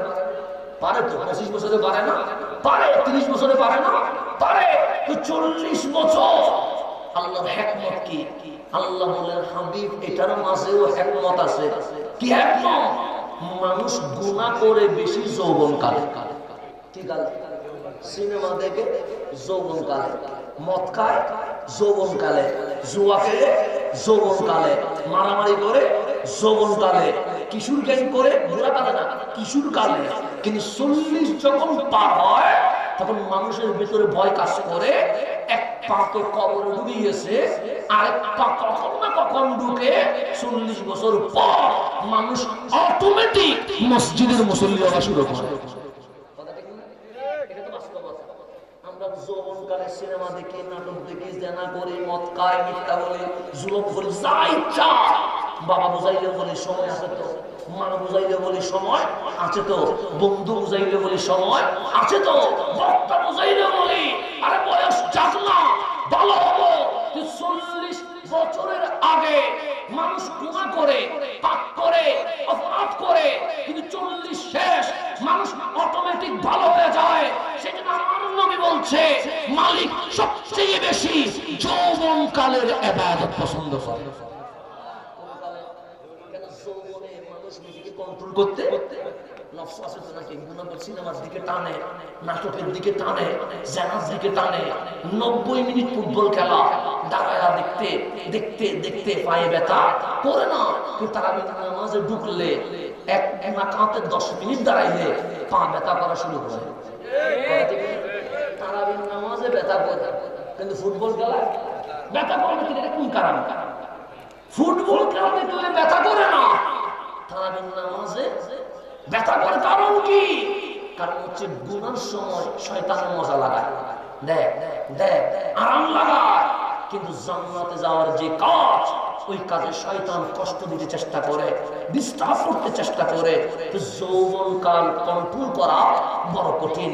কিন্তু এরপরেও আজকে আমি দেখছি গাজীপুর ইমাম হুসাইন সুন্নি যুব সংঘ, নাম দিয়েছেন যুব, চাইলে একটা প্যাকেজ অনুষ্ঠান করতে পারতেন, চাইলে একটা গানের অনুষ্ঠান করতে পারতেন, চাইলে মাহফিল বন্ধ করে নাট্যমঞ্চ করতে পারতেন। সব কিছু পায়ের নিচে দিয়ে কামলিওয়ালা নবীর প্রেমের বাগান সাজিয়ে দিয়েছে। আমি যুবকদেরকে সেলুট দিচ্ছি, তোমরা পারবে। যদি বল কেন, আমার নবী বলছেন কাল কিয়ামতের মাঠ এটা সহজ বিষয় নয়। ইযা যুলজিলাতিল আরদু জিলজালাহা, জমিন থরথর করে কাঁপবে, মাটি আর মাটি থাকবে না, তামা হয়ে যাবে। আসমানের সূর্য ভেঙে তোমার মাথার উপর চলে আসবে। গরমের সেলসিয়াস কতটুকু এটা মাথার কোনো সুযোগ নাই। একদিকে গরমে মাথার মগজ সিদ্ধ হবে, আরেকদিকে তামার গরমে রক্তগুলো পানি হয়ে যাবে। আপনিও বলবেন নফসি, আমিও বলবো নফসি, আমার বাবাও বলবে নফসি, আমার মাও বলবে নফসি, ডানেও শুনবেন নফসি, বামেও শুনবেন নফসি, সামনেও শুনবেন নফসি, পিছনেও শুনবেন নফসি। আমার মালিক আল্লাহ বলছেন হাবিব, ওই হাসরের ময়দানে সূর্যের আলোতে যখন মগজ সিদ্ধ হবে, তার গরমে যখন রক্তগুলো সিদ্ধ হবে, আপনার উম্মতকে বলেন আমি 7 শ্রেণীর মানুষকে সেদিন আরশের নিচে এনে এমন ভিআইপি বানায়া ছায়া দিব, সূর্যের গরম লাগবে না, তামার গরম লাগবে না, হাসরের ময়দানে জান্নাতি পরিবেশ দিয়ে দিয়েছে। সূর্যের নিচে রাখবো না, তাদেরকে তার উপর ছাড়বো না। আমার নবী বললেন মালিক ওই 7 শ্রেণীর মানুষ কারা? 7 শ্রেণী বলতে গেলে সময় চলে যাবে, আমি শুধু যুবকদের কথা বলছি। 2 নাম্বার আমার রাসূল বলেন সব বল যুবক গুলার আল্লাহ ডাকবে, হে আমার নবীর উম্মতের নওজওয়ান, আমার কাছে আয়, তুই ছায়ার নিচে আয়, তুই আরশের নিচে আয়। কোন যুবক? আল্লাহ বলে যুবক তুমি যদি চাও হাত দিয়ে তাকবীর দিতে পারো, হাত দিয়ে সালাম দিতে পারো, তুমি যদি চাও পা দিয়ে সিনেমায় যাইতে পারো, বা সেই পা দিয়ে মসজিদে আসতে পারো, তুমি যদি চাও এই জবান দিয়ে গালি দিতে পারো, আবার ওই জবান দিয়ে কোরআন পড়তে পারো, তুমি যদি চাও এই চোখ দিয়ে অশ্লীল ভিডিও দেখতে পারো, আবার এই চোখ দিয়ে আমার নবীর জীবনী পড়তে পারো, তুমি যদি চাও কারো উপর জুলুম করতে পারো, আবার তুমি চাইলে এক অসুস্থ রোগীকে তুমি হসপিটালে নিতে পারো, তুমি যদি চাও কোন মেয়ের উজ্জ্বল লুণ্ঠন করতে পারো, আবার তুমি যদি চাও কোন গরিব মেয়ের বিয়ের ব্যবস্থাও করতে পারতে পারো। আমি যদি আমার মুরব্বীদের বলি 50 কেজি চাউলের বস্তা আলগায় নিয়ে আসেন, উনি পারবেন? শরীর তার দিবেন, কিন্তু আপনারা বললে পারবেন কেন? শক্তি আছে না নাই? আমার আল্লাহ চাহাব হাবিব উম্মতরে বলেন শাবুন নাশা ফি ইবাদাতিল্লাহি তাআলা, যে যুবক তার সোনালী যৌবনকে আমি আল্লাহর ইবাদতে কাটিয়ে দিয়েছে, হাসরের ময়দানে কষ্ট দিব না, তার আরশের নিচে এনে ভিআইপি বানায় রাখবে। আপনাদের যে হয়তো আপনারা গানের আয়োজন করেন নাই, নাট্যমঞ্চ করেন নাই, জানার ময়দান বসান নাই, আপনারা ইমাম আলী মাকাম সৈয়দুশ শুহাদা ইমাম হুসাইনের বাগান সাজিয়ে দিয়েছেন। আল্লাহ যেন এই বাগান কিয়ামত তক জারি রাখে। এখন আসলে গভীর মনোযোগ, আমি যেখানে গেছিলাম সেখানে চলে যায়। আমি বলতে চাইছিলাম যৌবন কালে মানুষ গুনাহ করে, করে কি করে? তার নবীকে আল্লাহ 40 বছর পর হুকুম দিলেন কেন? কারণ আপনি যদি আমার বিরোধিতা করেন, আমার কথাই ভুল, কাজে ভুল, চালচলনে ভুল, শত ভুল বুঝি পাবেন। কারণ ভুলের ঊর্ধ্বে কোন মানুষ যাইতে পারে? আমার নবীরে পাথর মারছে কিন্তু ভুল বলতে পারে নাই, আমার নবীরে গালি দিছে ভুল বলতে পারে নাই, আমার নবীর পিঠের উপরে উঠে উড়ে ফেলে দিছে ভুল বলতে পারে নাই। মানুষ ভালো হয় 40 বছর পরে, আর মক্কার মানুষ বলছে মা আমেনার ঘর থেকে গারে হেরা পর্যন্ত আমরা একটা মানুষের কোন ভুল দেখতে পাই নাই, উনি রহমতুল লিল আলামিন। এটা প্রমাণ করার জন্য আল্লাহ বলেন আপনি 20 বছরে বলিয়েন না, 25 বছরে বলিয়েন না, 40 বছরে বলেন কেন? কারণ আপনার জীবনের রিচার্জ হবে, তখন বলবেন নবীরে মানবো কেন? কোরআন শুনবো কেন, আল্লাহ এক বলবো কেন? আল্লাহ বলে তোমাদের জামানার নাম কি? আমাদের জামানার নাম জাহেলিয়ত, জুলুমাত, অন্ধকার যুগ। কেমন যুগ? যেই যুগে মানুষ রাস্তায় উলঙ্গ হয়। কেমন যুগ? যেই যুগে মানুষ পানির মতো মদ পান করে। সেই যুগে মানুষ বলতে বাধ্য হয়েছে মা আমেনার ঘর থেকে গারে হেরা 40 বছর পর্যন্ত আমার নবীর কোন দোষ, কোন ভুল, কোন পাপ মক্কাবাসী দেখে নাই। আল্লাহ বলে আমার নবীর মাসুমিয়ত, কোরআন যে হক, এটার দলিল হয়ে গেছে। সেই জন্য 40 বছর, 40 বছর পর কোরআনের আয়াত নাযিল হইছে, ইকরা বিইসমি রাব্বিকাল্লাযী। আমার নবী গার হেরা থেকে নেমে সর্বপ্রথম মাহফিলে ডাক দেয় নাই। আমার নবী গার হেরা থেকে নেমে সর্বপ্রথম বাজারে যায় নাই। আমার নবী গার হেরা থেকে নেমে সর্বপ্রথম দোকানে যায় নাই। সর্বপ্রথম নিজের ঘরে গিয়ে বলছে জাম্মিলুনি ইয়া খাদিজা, জাম্মিলুনি ইয়া খাদিজা। খাদিজা শরীর কাঁপছে, গায়ের জ্বর আসছে, কম্বল দিয়া তাড়াতাড়ি আমারে মুড়ায়া নাও। খাদিজাতুল কুবরা কম্বল এনে আমার নবীর শরীর মুবারকে দিয়ে দিল। খাদিজা বলেন নবী গো, 15 বছরের সংসার, কত জায়গায় গেলেন, কতবার ঘরে আসলেন, জীবনে কম্বল খুঁজেন নাই। আজ এমন কি হয়ে গেল? আপনি রাসূল বলছেন জাম্মিলুনি, জাম্মিলুনি, জাম্মিলুনি, কম্বল দিয়ে আবৃত করো। আমার কামলিওয়ালা বলে খাদিজা, যেটার জন্য 40 বছর রিয়াজতে ছিলাম, যাও জিবরিল, জিবরিল চলে এসেছে, আল কোরআন নাযিল হয়ে গেছে। আজকে থেকে আমি নবী কালিমার দাওয়াত দেওয়া শুরু করে দিব। আম্মা জান খাদিজা বলে কে আসছে? আমার নবী বলেন রুহুল আমিন আসছে। কে আসছে? সে জিবরিল আসছে। কে আসছে? সে ইমামুল মালায়েকা আসছে। খাদিজা নারী হলেও উনি বড় আলেমা, উনি তাওরাত সম্পর্কে জানেন, উনি ইনজিল সম্পর্কে জানেন, উনি এত বেশি জ্ঞানী ছিলেন। ফেরেশতা কারে কয়, ইবলিস কারে কয়, এটাও উনি জানেন। ওনার কাছে ভালো জ্ঞান ছিল, বুদ্ধিমতী ছিলেন, আলেমা ছিলেন। এখন আমার নবীকে টেস্ট করতেছে। কি করতেছে?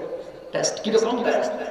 ইকরা বিইসমি রাব্বিকাল্লাযী খালাক, তাফসীরে ঢোকেন, সেখানে লেখা আছে স্বামীর সামনে বউয়ের পর্দা করতে হয়।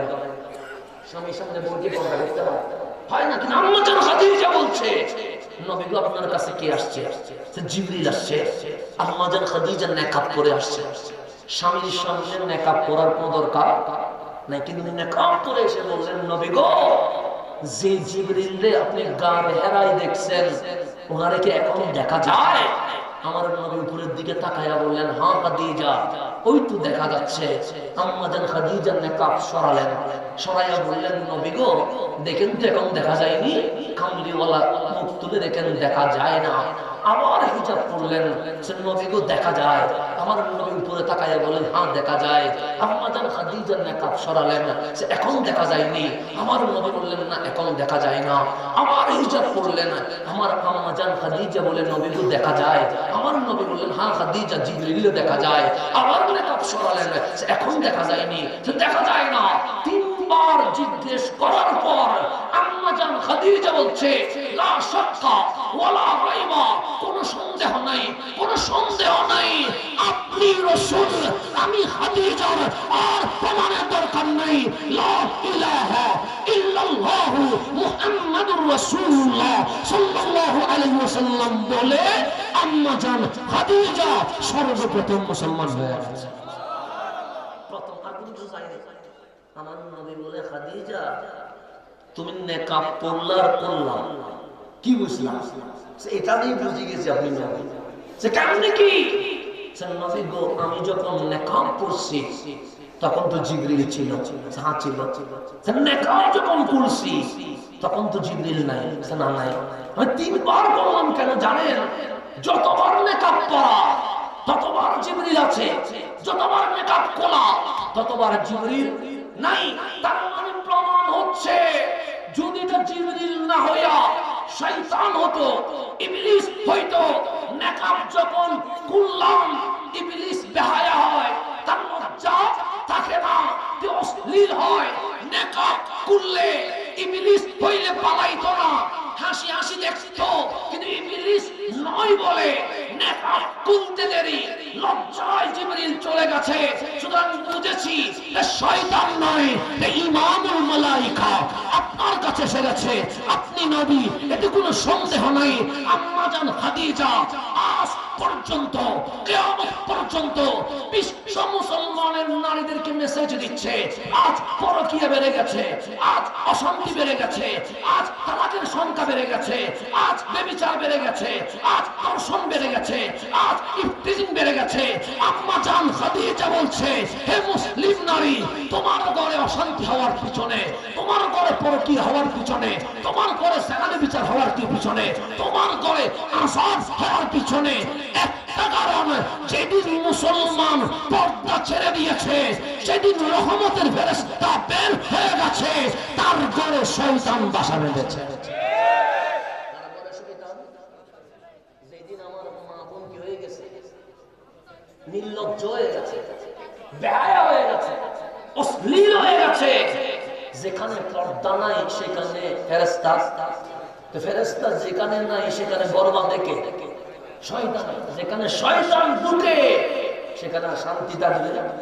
আজকে আমাদের ঘরে পরকীয়া, আমাদের ঘরে ইফতিজিং, আমাদের ঘরে অশান্তি, আমাদের ঘরে জিনা, আমাদের ঘরে ব্যভিচার, এগুলোর প্রথম কারণ হচ্ছে আমাদের ঘরে পর্দা।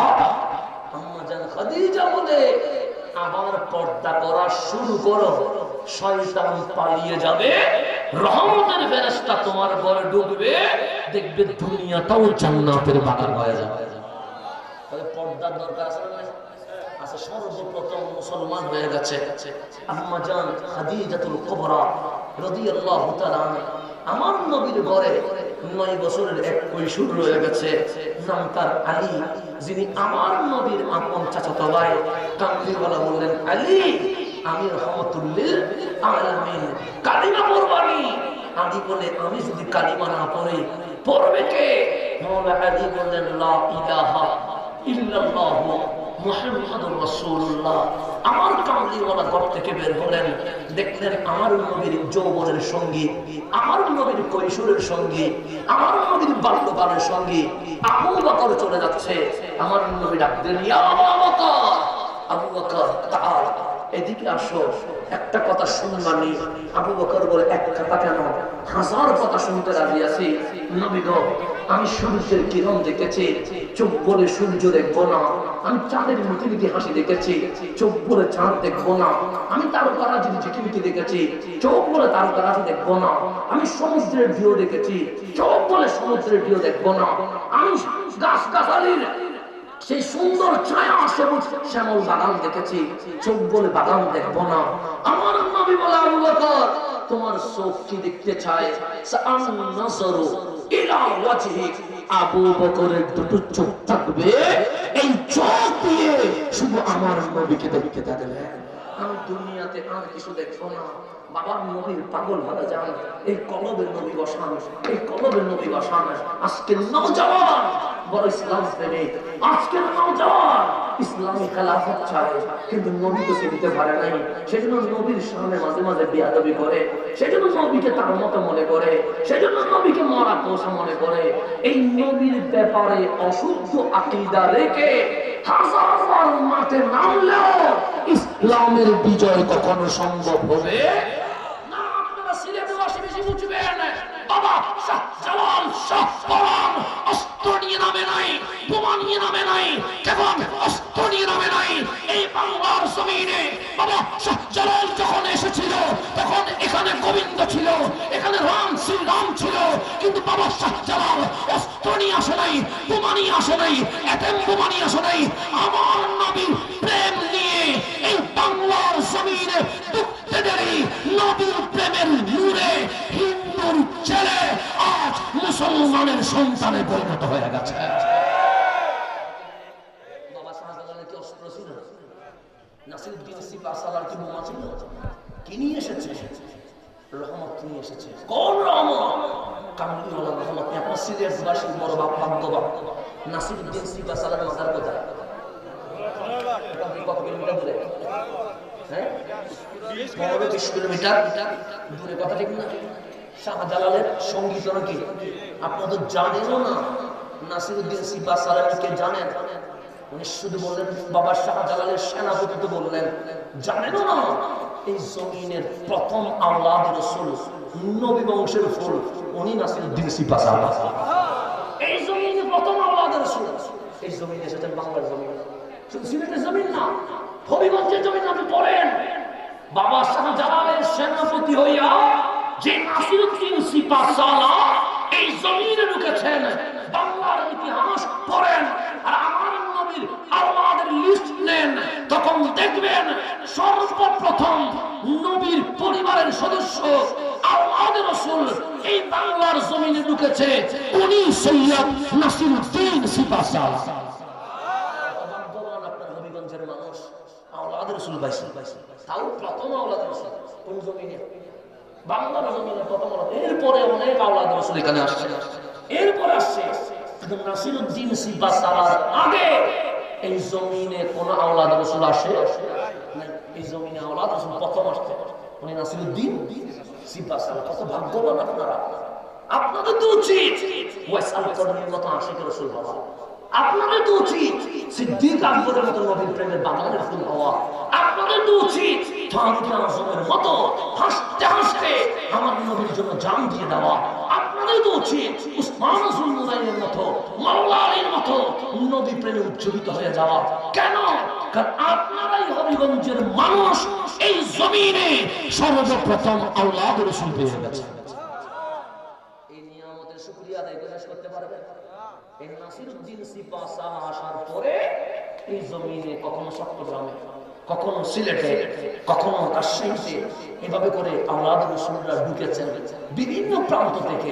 কিন্তু নাসিরউদ্দিন সিপাহ সালামীর আগে এই জমিনে অনেক ইসলামের দায়ী এসেছেন, কিন্তু আওলাদ রাসূল আসেন না, উনি প্রথম আওলাদ রাসূল। তা আপনারা হবিগঞ্জের মানুষ ভাগ্যবান না? আপনার ভাগ্যবান না? আপনি আওলাদ রাসূল শুনছেন না? আওলাদ রাসূল কি জিনিস জানেন? অনেকে বলবে হুজুর আওলাদ রাসূল আবার এটা কি? শুনেন, বর্তমান সময়ে মুসলমান মার খাচ্ছে, খাচ্ছে না? আমার পাশে হিন্দুস্তানে মুসলমান মার খায়, খায় না? বেশি দূরে যাওয়ার কথা দরকার কি? এই 3 দিন আগে আমাদের চট্টগ্রামে অ্যাডভোকেট সাইফুল ইসলামকে দিনের আলোতে সবার সামনে জবে করে মেরে ফেলছে। বাংলাদেশের কথা বলছি, 90% মুসলমানের দেশের কথা বলছি।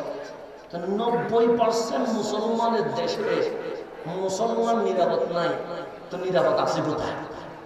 কথা বলুন না। চট্টগ্রামটা মুসলমানের রাজ্য না, যে কিসের রাজ্য? মুসলমান রাজ্য না।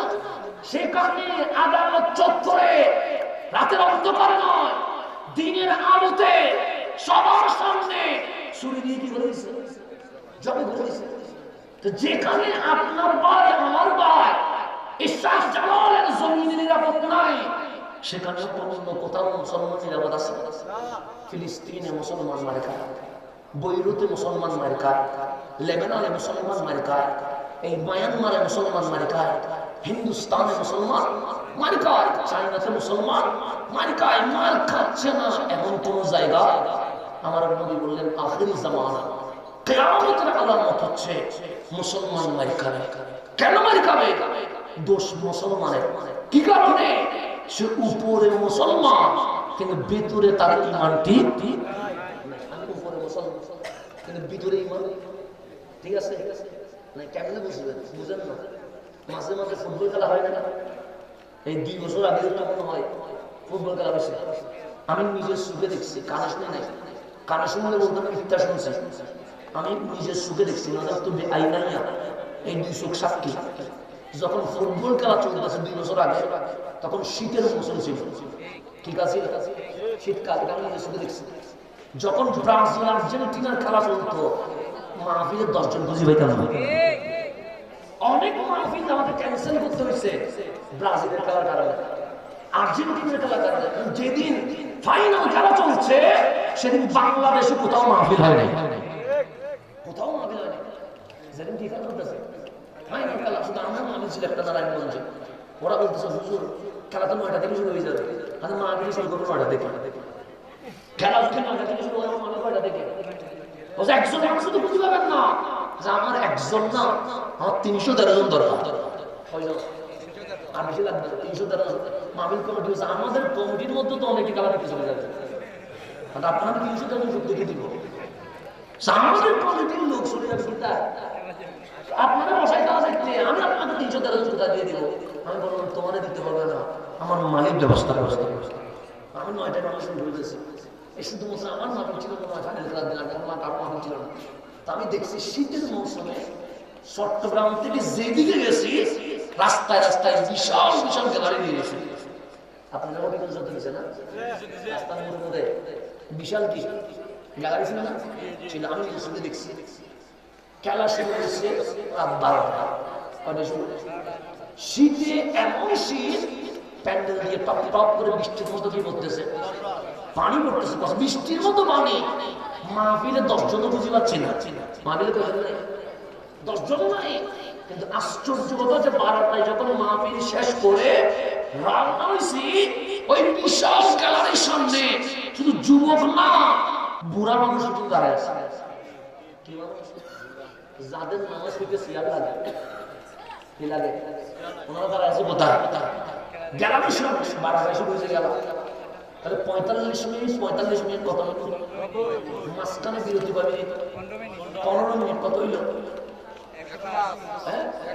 105 মানে ধরেন না, মানে মোটামুটি 2 ঘন্টা আরো সেটা 2 ঘন্টা দাঁড়ায় খেলা দেখছে, ভুল হয় নাই।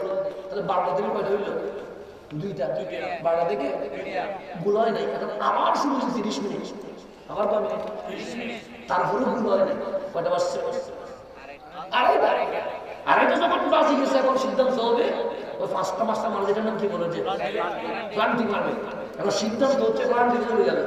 এগুলো সবগুলো রাস্তা দিয়ে যাওয়ার সময় দেখতেছে, কি দিয়ে রাস্তা দিয়ে যাওয়ার সময় সিলেট পার হয়ে যাচ্ছে, ব্রাহ্মণবাড়িয়া পার হয়ে যাচ্ছে। সিলেটেও মানুষের জ্যাম, হবিগঞ্জেও মানুষের জ্যাম, ব্রাহ্মণবাড়িয়াতেও মানুষের জ্যাম। কুমিল্লায় বসতে বসতে আমার 2টা হয়ে গেছে।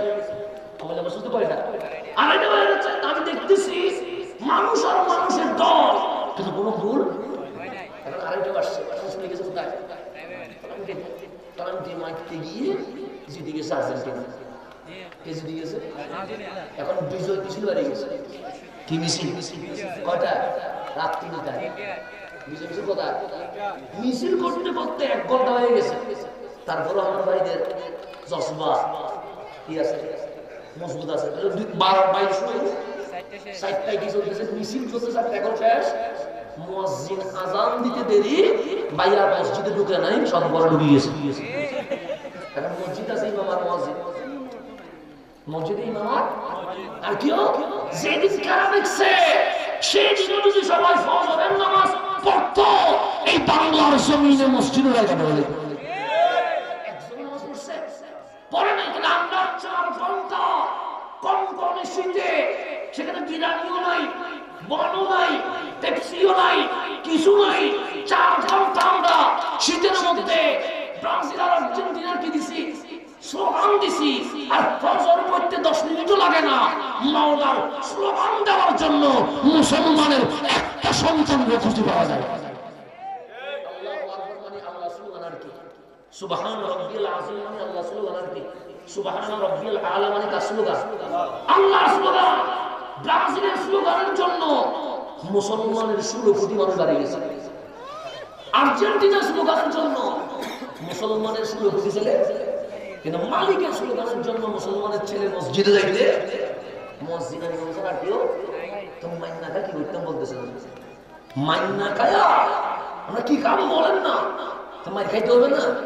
আল্লাহ বলে আমি তোরে খাওয়াই, তুই স্লোগান দিস আরেকজনের নামে। আমি তোরে রিজিক দে, তুই ঘুরিস আরেকজনের নামে। আমি তোর অক্সিজেন দে, তোর জবান থেকে আল্লাহু আকবার বের হয় না, তো তুই মাইন্না খায়া খাবি। আমি নিজে দেখেছি তখন বাংলার মুসলমানের ছেলে লিখতেছে, যদি নেইমারের জন্য ইহুদি হইতে হয়, আমি ইহুদি হইতে প্রস্তুত আছি। ফেসবুকে লিখতেছে মুসলমানের ছেলে। আপনারা পেয়েছেন না? মুসলমানের ছেলে, বাইরের ছেলে না। নেইমারের জন্য, মেসির জন্য যদি ইহুদি হইতে হয়, আমরা ইহুদি হইতে কি আছি? রাজি আছি মুসলমান ছেলে। কোথায় লিখতেছে? ফেসবুকে জগৎ সাক্ষী করে বলছে। সে ওদের জন্য ইহুদি হবে। আশ্চর্যজনক, আমার মুসলমানের ছেলে, অসংখ্য হিন্দুরা এখন ষড়যন্ত্র করছে মুসলমানের মেয়ের সাথে প্রেম করো কেন, তাদের গর্বে আমাদের সন্তান দাও। আজকে অসংখ্য জায়গায় হিন্দু ছেলের প্রেমে পড়ে আমার বোন আপনার বোন বেঈমান হয়ে গেছে।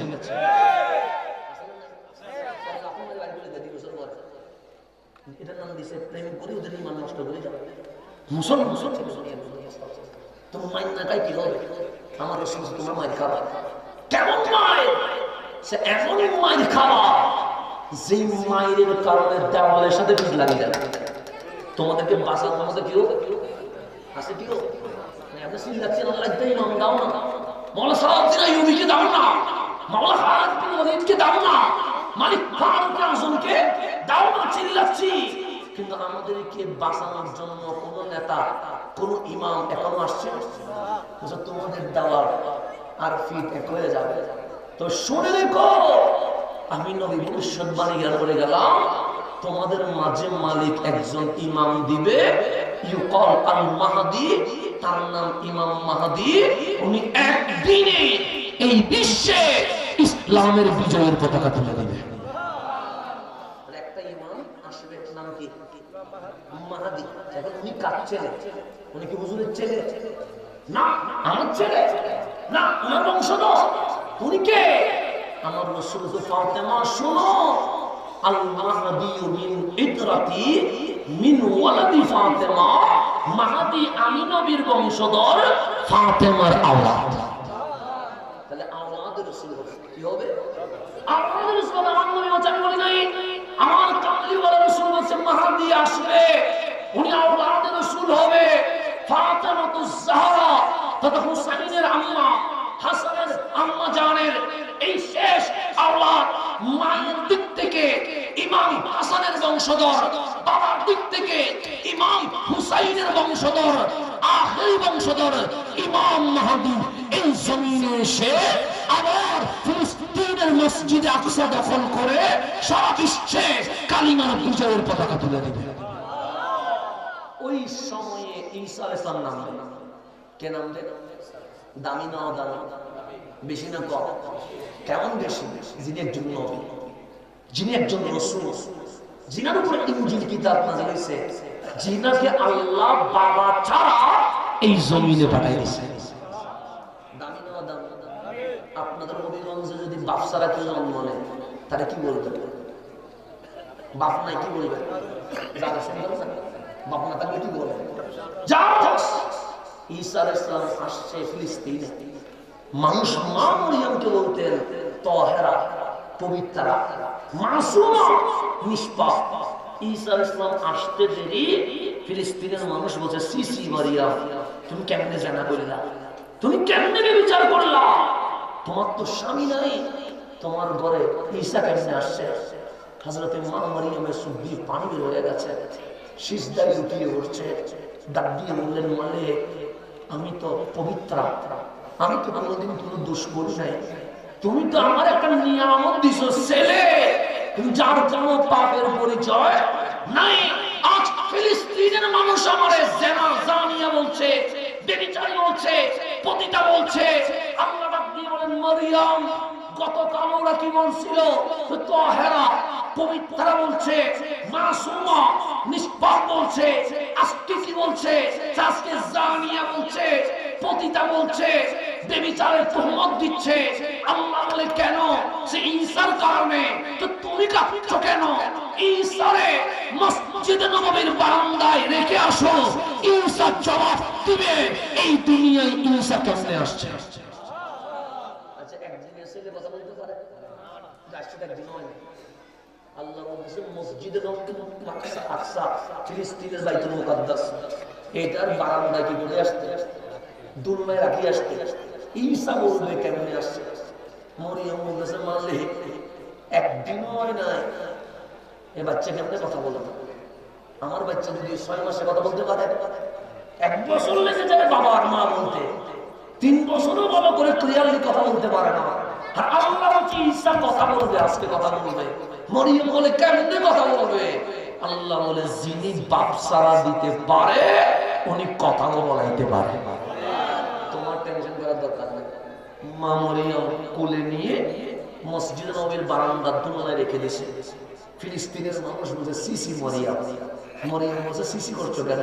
সে করবো না কেন? তোমাদের কত ভালো মনে করতাম তুমি তাহেরা, তোমার কোনো পাপ নাই। আমরা তোমার ওসিলা নিয়ে রহমানের দরবারে দোয়া করতাম। আর তোমার ঘরে সন্তান আসলো, তোমার তো স্বামী নাই। মরিয়ম বলে আমারে চিল্লাস কেন? ওরে জিজ্ঞেস করো ও কেমনে আসছে। ফিলিস্তিনের মানুষ অবাক হয়ে গেছে, একদিনও হয় নাই ও কেমনে কথা বলবে। আর জিজ্ঞেস তো করো, দেখো না কেমনে আসছে। সবাই বললেন ঈসা তোমার মা বড় পবিত্র মনে করতাম, আমরা দোয়া করার সময় ওনার নামের ওসিলা রাখতাম, বলো কেমনে আসছো। তখন ঈসা উত্তর দিচ্ছে, যেই আল্লাহ সৈয়দুনা আদমকে মা বাপ সারা বানাইছে, ওই আল্লাহ বাপ সারা মা মরিয়মের মাধ্যমে আমারে বানাইছে। সেই জন্য কোরআনে আছে ঈসা ইবনে মারিয়াম। ঈসা ইবনে মারিয়াম, বাবা আদমের নাম আছে আদম ইবনে নাই, ইয়া আদম, ইয়া মুসা, ইয়া ঈসা। কিন্তু ঈসা যেখানে আসছে সেখানে ঈসা ইবনে মারিয়াম, মায়ের নামটা চলে আসছে। কেন? আল্লাহ বিশ্ববাসীকে জানাই দিছে মা বাপ ছাড়াও বানাইতে পারে, বাপ ছাড়াও বানাইতে। ওই ঈসা আলাইহিস সালাম এখন আছে কত আসমানে?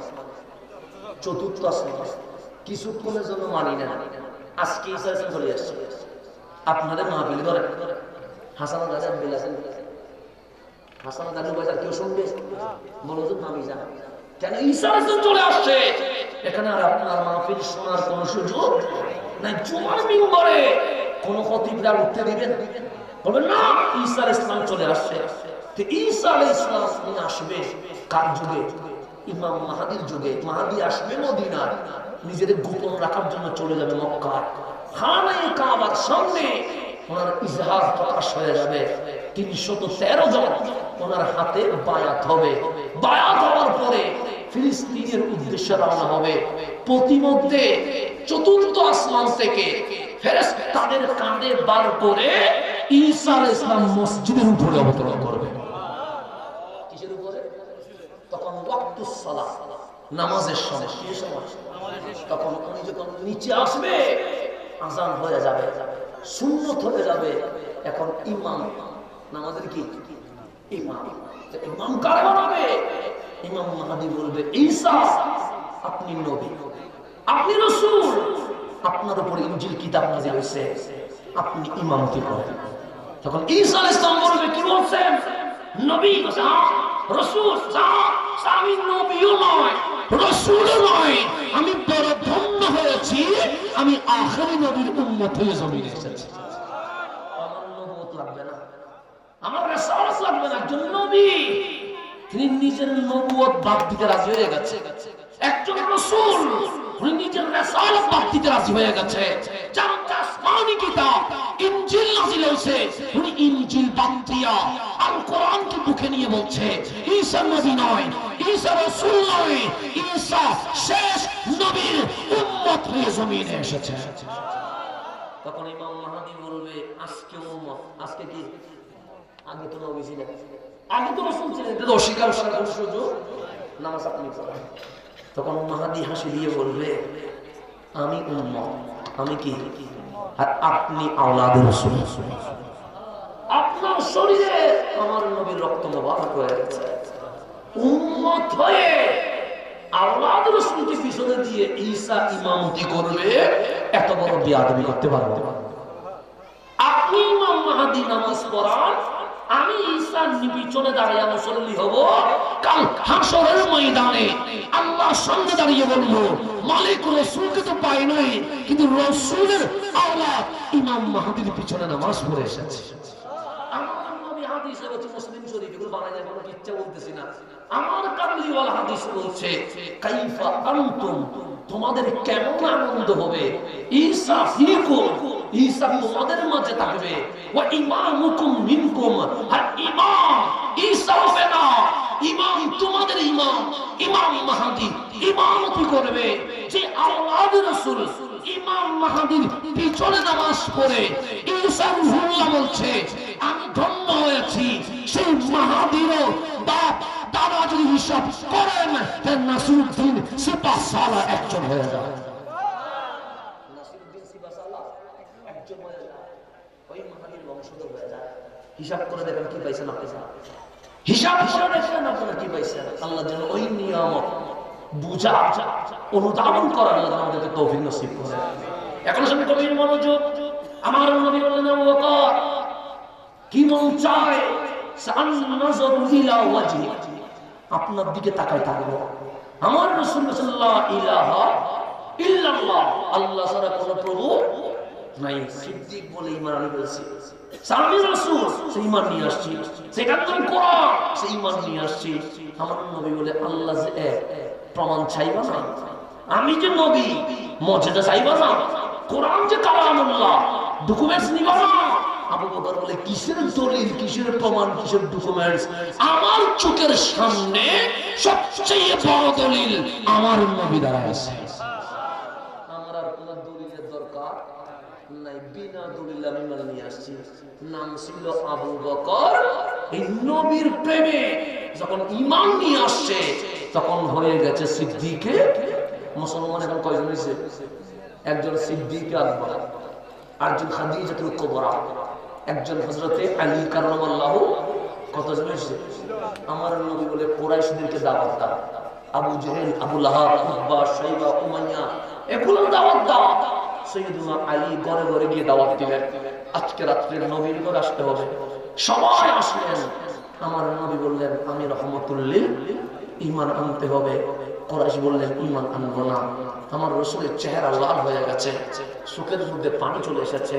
আমার কামলিওয়ালা বললেন আমি মনে মনে বিশ্বাস করেছিলাম আমার পুত্র যারা আমার আল আমিন দেখেছে, যারা আমার as-সাদিক দেখেছে, তারা হয়তো বা ঈমান নিয়ে আসবে, কিন্তু আফসোস তারা কেউ ঈমানই আনলো না। আমাকে সাহায্য করবে কেমনে? সাইয়্যিদুনা আলী 9 বছরের বাচ্চা দুই হাত তুলে বলছেন নবী গো, আফসোস করার দরকার নাই, কান্না করার দরকার নাই। এই কুরাইশের যদি এক জন মুসলমান না হয় আপনি আফসোস করিয়েন না। ইসলামের জন্য যদি কর্দান দিতে হয় আমি আলী একলা যথেষ্ট আছি। আমি আলী একলা কি আছি? যথেষ্ট আছি। যুবকদের কাছে কি ইসলামের জন্য হাসতে হাসতে জান দিয়ে দেওয়া। আমার নবী এত খুশি হয়েছে, কামলিওয়ালা বলে আমার দুঃখ কষ্ট যা ছিল আলীর এক কথায় সব মুছে গেছে। আলীর ঈমান দেখে আমি নবী বুঝে গেছি এই জমিনে নিশ্চয়ই নিশ্চয়ই ইসলামী খেলাফত কায়েম হয়ে যাবে। এখন আমার কথাকে আমি শেষ দিকে গুছাই নিয়ে আসতেছি, যেটা আমাকে অনেক দূর সফর করতে হবে। সময় যতটুকু জমি যত না আলহামদুলিল্লাহ রাখতে দেখেন না, বসে বসে আসেনি কোনো। আচ্ছা আসলে একটু সামনের দিকে যা। আল্লাহ বলছেন ওয়াল আসরি, কিসের কসম? আসরের কসম। কেন? দিন শেষ রাত শুরু। আসর মানে দুনিয়া শেষ, কবর শুরু। আল্লাহ ইন্নাল ইনসানা লাফি খুসরিন। হে উমাইয়া, আবু বকরের জীবন লস করে নাই, ওমরের জীবন লস করে নাই, উসমানের জীবন লস করে নাই, আলীর জীবন লস করে নাই, আশরায়ে মুবাশশারার জীবন লস করে নাই, আনসার মুহাজিরের জীবন লস করে নাই। ইন্নাল ইনসানা, নিশ্চয়ই সব মানুষ লাফি খুসরিন, ক্ষতির মধ্যে আছে, লসের মধ্যে আছে। ইবনে উমাইয়া তুই বলছস আবু বকরের জীবন লস হয়েছে কেন? আবু বকর কোটিপতির সাথে বসতো, আজ বেলালের সাথে বসেছে। আবু বকর কোটিপতির সাথে বসতো, আজ রাসূলুল্লাহর গোলামি নিয়েছে। তুই বলছস আবু বকর লস করেছে। আমি আল্লাহ বলি যে নবীরে মানে নাই তার জীবন লস হয়েছে, যে কোরআন শুনে নাই তার জীবন লস হয়েছে, যে সিনেমা দেখে তার জীবন লস হয়েছে, যে জেনা করে তার জীবন লস হয়েছে, যে মদ খায় তার জীবন লস হয়েছে, যে গালি দেয় তার জীবন লস হয়েছে। ইন্নাল ইনসানা লাফি খুসরিনে, বিশ্বের আমেরিকা থেকে নেপাল পর্যন্ত সমস্ত মানুষের জীবন লস হয়ে গেছে। আল্লাহ বলে একজন নয়, সব মানুষ লসের ভিতরে আছে। কিসের ভিতরে? ইন্না মানে নিশ্চয়ই, নিশ্চয়। ইনসান মানে মানুষ। ইন্নাল ইনসান লাফি খুসরিন, লাম লামে তাকিদ, লাফি খুসরিন, নিশ্চয়ই ক্ষতির মধ্যে আছে। তো সিনেমা দেখলে লাভ না লস? ফেসবুক দেখলে লস, ইউটিউব দেখলে লস, অশ্লীল ভিডিও দেখলে লস, মিথ্যা বললে। আল্লাহ ইল্লাল্লাযীনা আমানু, তবে যারা ঈমান আনছে তাদের জীবন লসে নাই, তারা দুনিয়া বাদ দিয়ে জান্নাতের মালিক হয়ে গেছে। ইল্লাল্লাযীনা সেটা কাজ করতে হবে, এটা কাজ। একটা হচ্ছে ইল্লাল্লাযীনা আমানু, এক নম্বর ঈমান। ঠিক ঈমান কি? এটার নাম আহলে সুন্নাহ। সেজন্য আমরা বেশি ঈমানের কথা বলি, আকীদার কথা বলি। ইল্লাল্লাযীনা আমানু এক নম্বর ঈমান ঠিক। দুই নম্বর ওয়া আমিলুস সলিহাত। ঈমান ঠিক হয়ে নামাজ না পড়লে হবে না, রোজা না রাখলে হবে না। ওয়া আমিলুস সলিহাত, ভালো কাজ করতে হবে, নামাজ পড়তে হবে, রোজা রাখতে হবে, হজ করতে হবে, যাকাত দিতে হবে, মা বাবার সেবা করতে হবে, মাহফিলের আয়োজন করতে। তো শুধু নিজে ভালো কাজ করলে হবে না। যেমন আপনি নামাজ পড়লে কেউ আপনার বিরোধিতা করবে না, আপনি মাহফিল করলে কেউ আপনার বিরোধিতা করবে না। ওয়া তাওয়াসাউ বিল হক, আপনাকে হকের ব্যাপারে পরস্পর সহযোগিতা করতে হবে। যখন বিয়ের অনুষ্ঠানে প্যাকেজ বন্ধ করতে যাবেন, দেখবেন আপনার বিরুদ্ধে শত্রু দাঁড়ায় যাবে, যাবে না? যাবে। যখন মাদকের বিরুদ্ধে অ্যাকশনে যাবেন, শত্রু দাঁড়ায় যাবে। যখন বেহায়াপনা বন্ধ করতে চাইবেন, শত্রু দাঁড়ায় যাবে। আমার নবী 40 বছর দাওয়াত দেয় নাই, একজন শত্রু নাই। যেদিন দাওয়াত দিছে পুরা মক্কার মানুষ নবীর বিরুদ্ধে চলে গেছে। হকের পথে যেতে হবে। হক বলতে গেলে তোমার পিছনে মানুষ লাগবে। পাথর মারলে ধৈর্য ধরো, গাড়ি দিলে ধৈর্য ধরো, গাড়ি ভাঙলে ধৈর্য ধরো, টায়ার ফাটলেও ধৈর্য ধরো। তো ধৈর্য ধরলে কি হবে? আল্লাহ বলে একটা ব্যবসা হয়ে যাবে। কি হবে? কথা শেষ আমার। কি হবে? গভীর মানুষ আল্লাহ বলে ব্যবসা করবা না। এখন ব্যবসা করবে না এরকম কেউ আছে? লাভ থাকলে ব্যবসা করবো না। আল্লাহ বলে তুই ব্যবসায়ী। তুই কি? আমার আল্লাহ বলে তুই ব্যবসায়ী। আপনাদের যে তুই ব্যবসায়ী, তো ব্যবসায়ী হলে গোডাউন লাগবে না? গোডাউন ছাড়া ব্যবসা হবে? আল্লাহ বলে জীবন থেকে মৃত্যু পর্যন্ত গোডাউন। এটা কি? গোডাউন। তো শুধু গোডাউন থাকলে হবে? এখানে চাউল, ডাল, মরিচ, পেঁয়াজ লাগবে না? লাগবে তো, নাহলে কিনবে কে? আল্লাহ বলে আকিমুস সালাহ, নামাজ পড়, দোকানের পণ্য, রোজা রাখ, দোকানের পণ্য, যাকাত দে, দোকানের পণ্য, মাহফিল কর, দোকানের পণ্য, কোরআন পড়, দোকানের পণ্য। দোকানে নামাজ আছে, রোজা আছে, হজ আছে, যাকাত আছে। আল্লাহ কি কিনবে? আল্লাহ বলেছে ইন্নাল্লাহা ইশতারা মিনাল মুমিনিন, আমি আল্লাহ নিজে কিনবো। আল্লাহ বলে মাহফিল আমি কিনবো। আমার ভাই টাকা বলতেছে, হ্যাঁ, মাঝে মাঝে দেরি হইলে কষ্ট পাচ্ছে, দিতে দিয়ে হইলে দেরি হইলে এটা কষ্ট লাগে। তো যে আমি এতক্ষণ বলতেছি কেউ 5000 টাকা দিচ্ছে না, অনেকটা কষ্ট আছে না? আছে, কষ্ট পাচ্ছে। আমি বুঝতেছি প্রত্যেকে মাহফিল থেকে যে উনি আফসোস করছে, এতবার বলছি কেন দিচ্ছে না। তা আমি ভাবছি হাত দিলে তো লাভ হুজুরের না, দিলে তো লাভ ওর। কেন কিনবে কে? আল্লাহ ইন্নাল্লাহা ইশতারা, আমি আল্লাহ কিনবো। মালিক কি কিনবা? তোর দোকানে কি আছে? নামাজ আমি কিনবো, রোজা আমি কিনবো, হজ আমি কিনবো, যাকাত আমি কিনবো। আমি গাজীপুর ইমাম হুসাইন সুন্নি যুব সংঘকে বলে দিচ্ছি, তোমার মাহফিল তুমি টেনশন করো না, তোমার মাহফিল মাওলা বলছেন নিজে কিনবে। তোমার মাহফিলকে কিনবে আল্লাহ কিনবে। এখন দেখো তুমি কার কাছে বিক্রি করতেছো, এখন কিনছে কে? এখন কিনলে সওদাগরকে কিছু দিতে হবে না? উনি মাইক আনছেন, উনি টাকা নিবে না? প্যান্ডেল আনছেন, টাকা নিবে না? লাইট আনছেন, টাকা নিবে না? টিস্যু আনছেন, টাকা নিবে না? পানি আনছেন, টাকা নিবে না? যা কিনি, কখনো চাউল কিনি, ডাল কানি, পেঁয়াজ কিনি, সওদাগর কিনে টাকা নেই। আল্লাহ তুমি নামাজ তো নিলা, রোজা তো নিলা, হজ তো নিলা, যাকাত তো নিলা, মা বাবার সেবা তো নিলা, সালাম তো নিলা, মাহফিল তো নিলা, তাসবিহ তো নিলা, কোরআন তেলাওয়াত তো নিলা। টাকা দিবা? দিব না। ডলার দিবা? দিব না। স্বর্ণ দিবা? দিব না। তেল দিবা? দিব না। টাকাও দিব না, ডলারও দিব না, স্বর্ণও দিব না। কি নিলাম? কি? আল্লাহ সাল্লাহুল জান্নাত, টাকা, ডলার, স্বর্ণের চেয়ে দামি জান্নাতুল ফেরদৌস দিয়েছেন। এখন আমার দোকানে সিনেমা আছে, আল্লাহ কি নিবে? নাটক আছে নিবে, অশ্লীল ভিডিও আছে নিবে, জানা আছে নিবে, মিথ্যা নাকি ইবলিস কিনবে? আজকের মাহফিল থেকে শুধু একটা জিনিস শিক্ষা নিতে হবে, এমন দোকান সাজাবো মালিক বলবে কেউ কিনবে না, আমি আল্লাহ নিজে কিনবো। সাজাতে পারবেন না?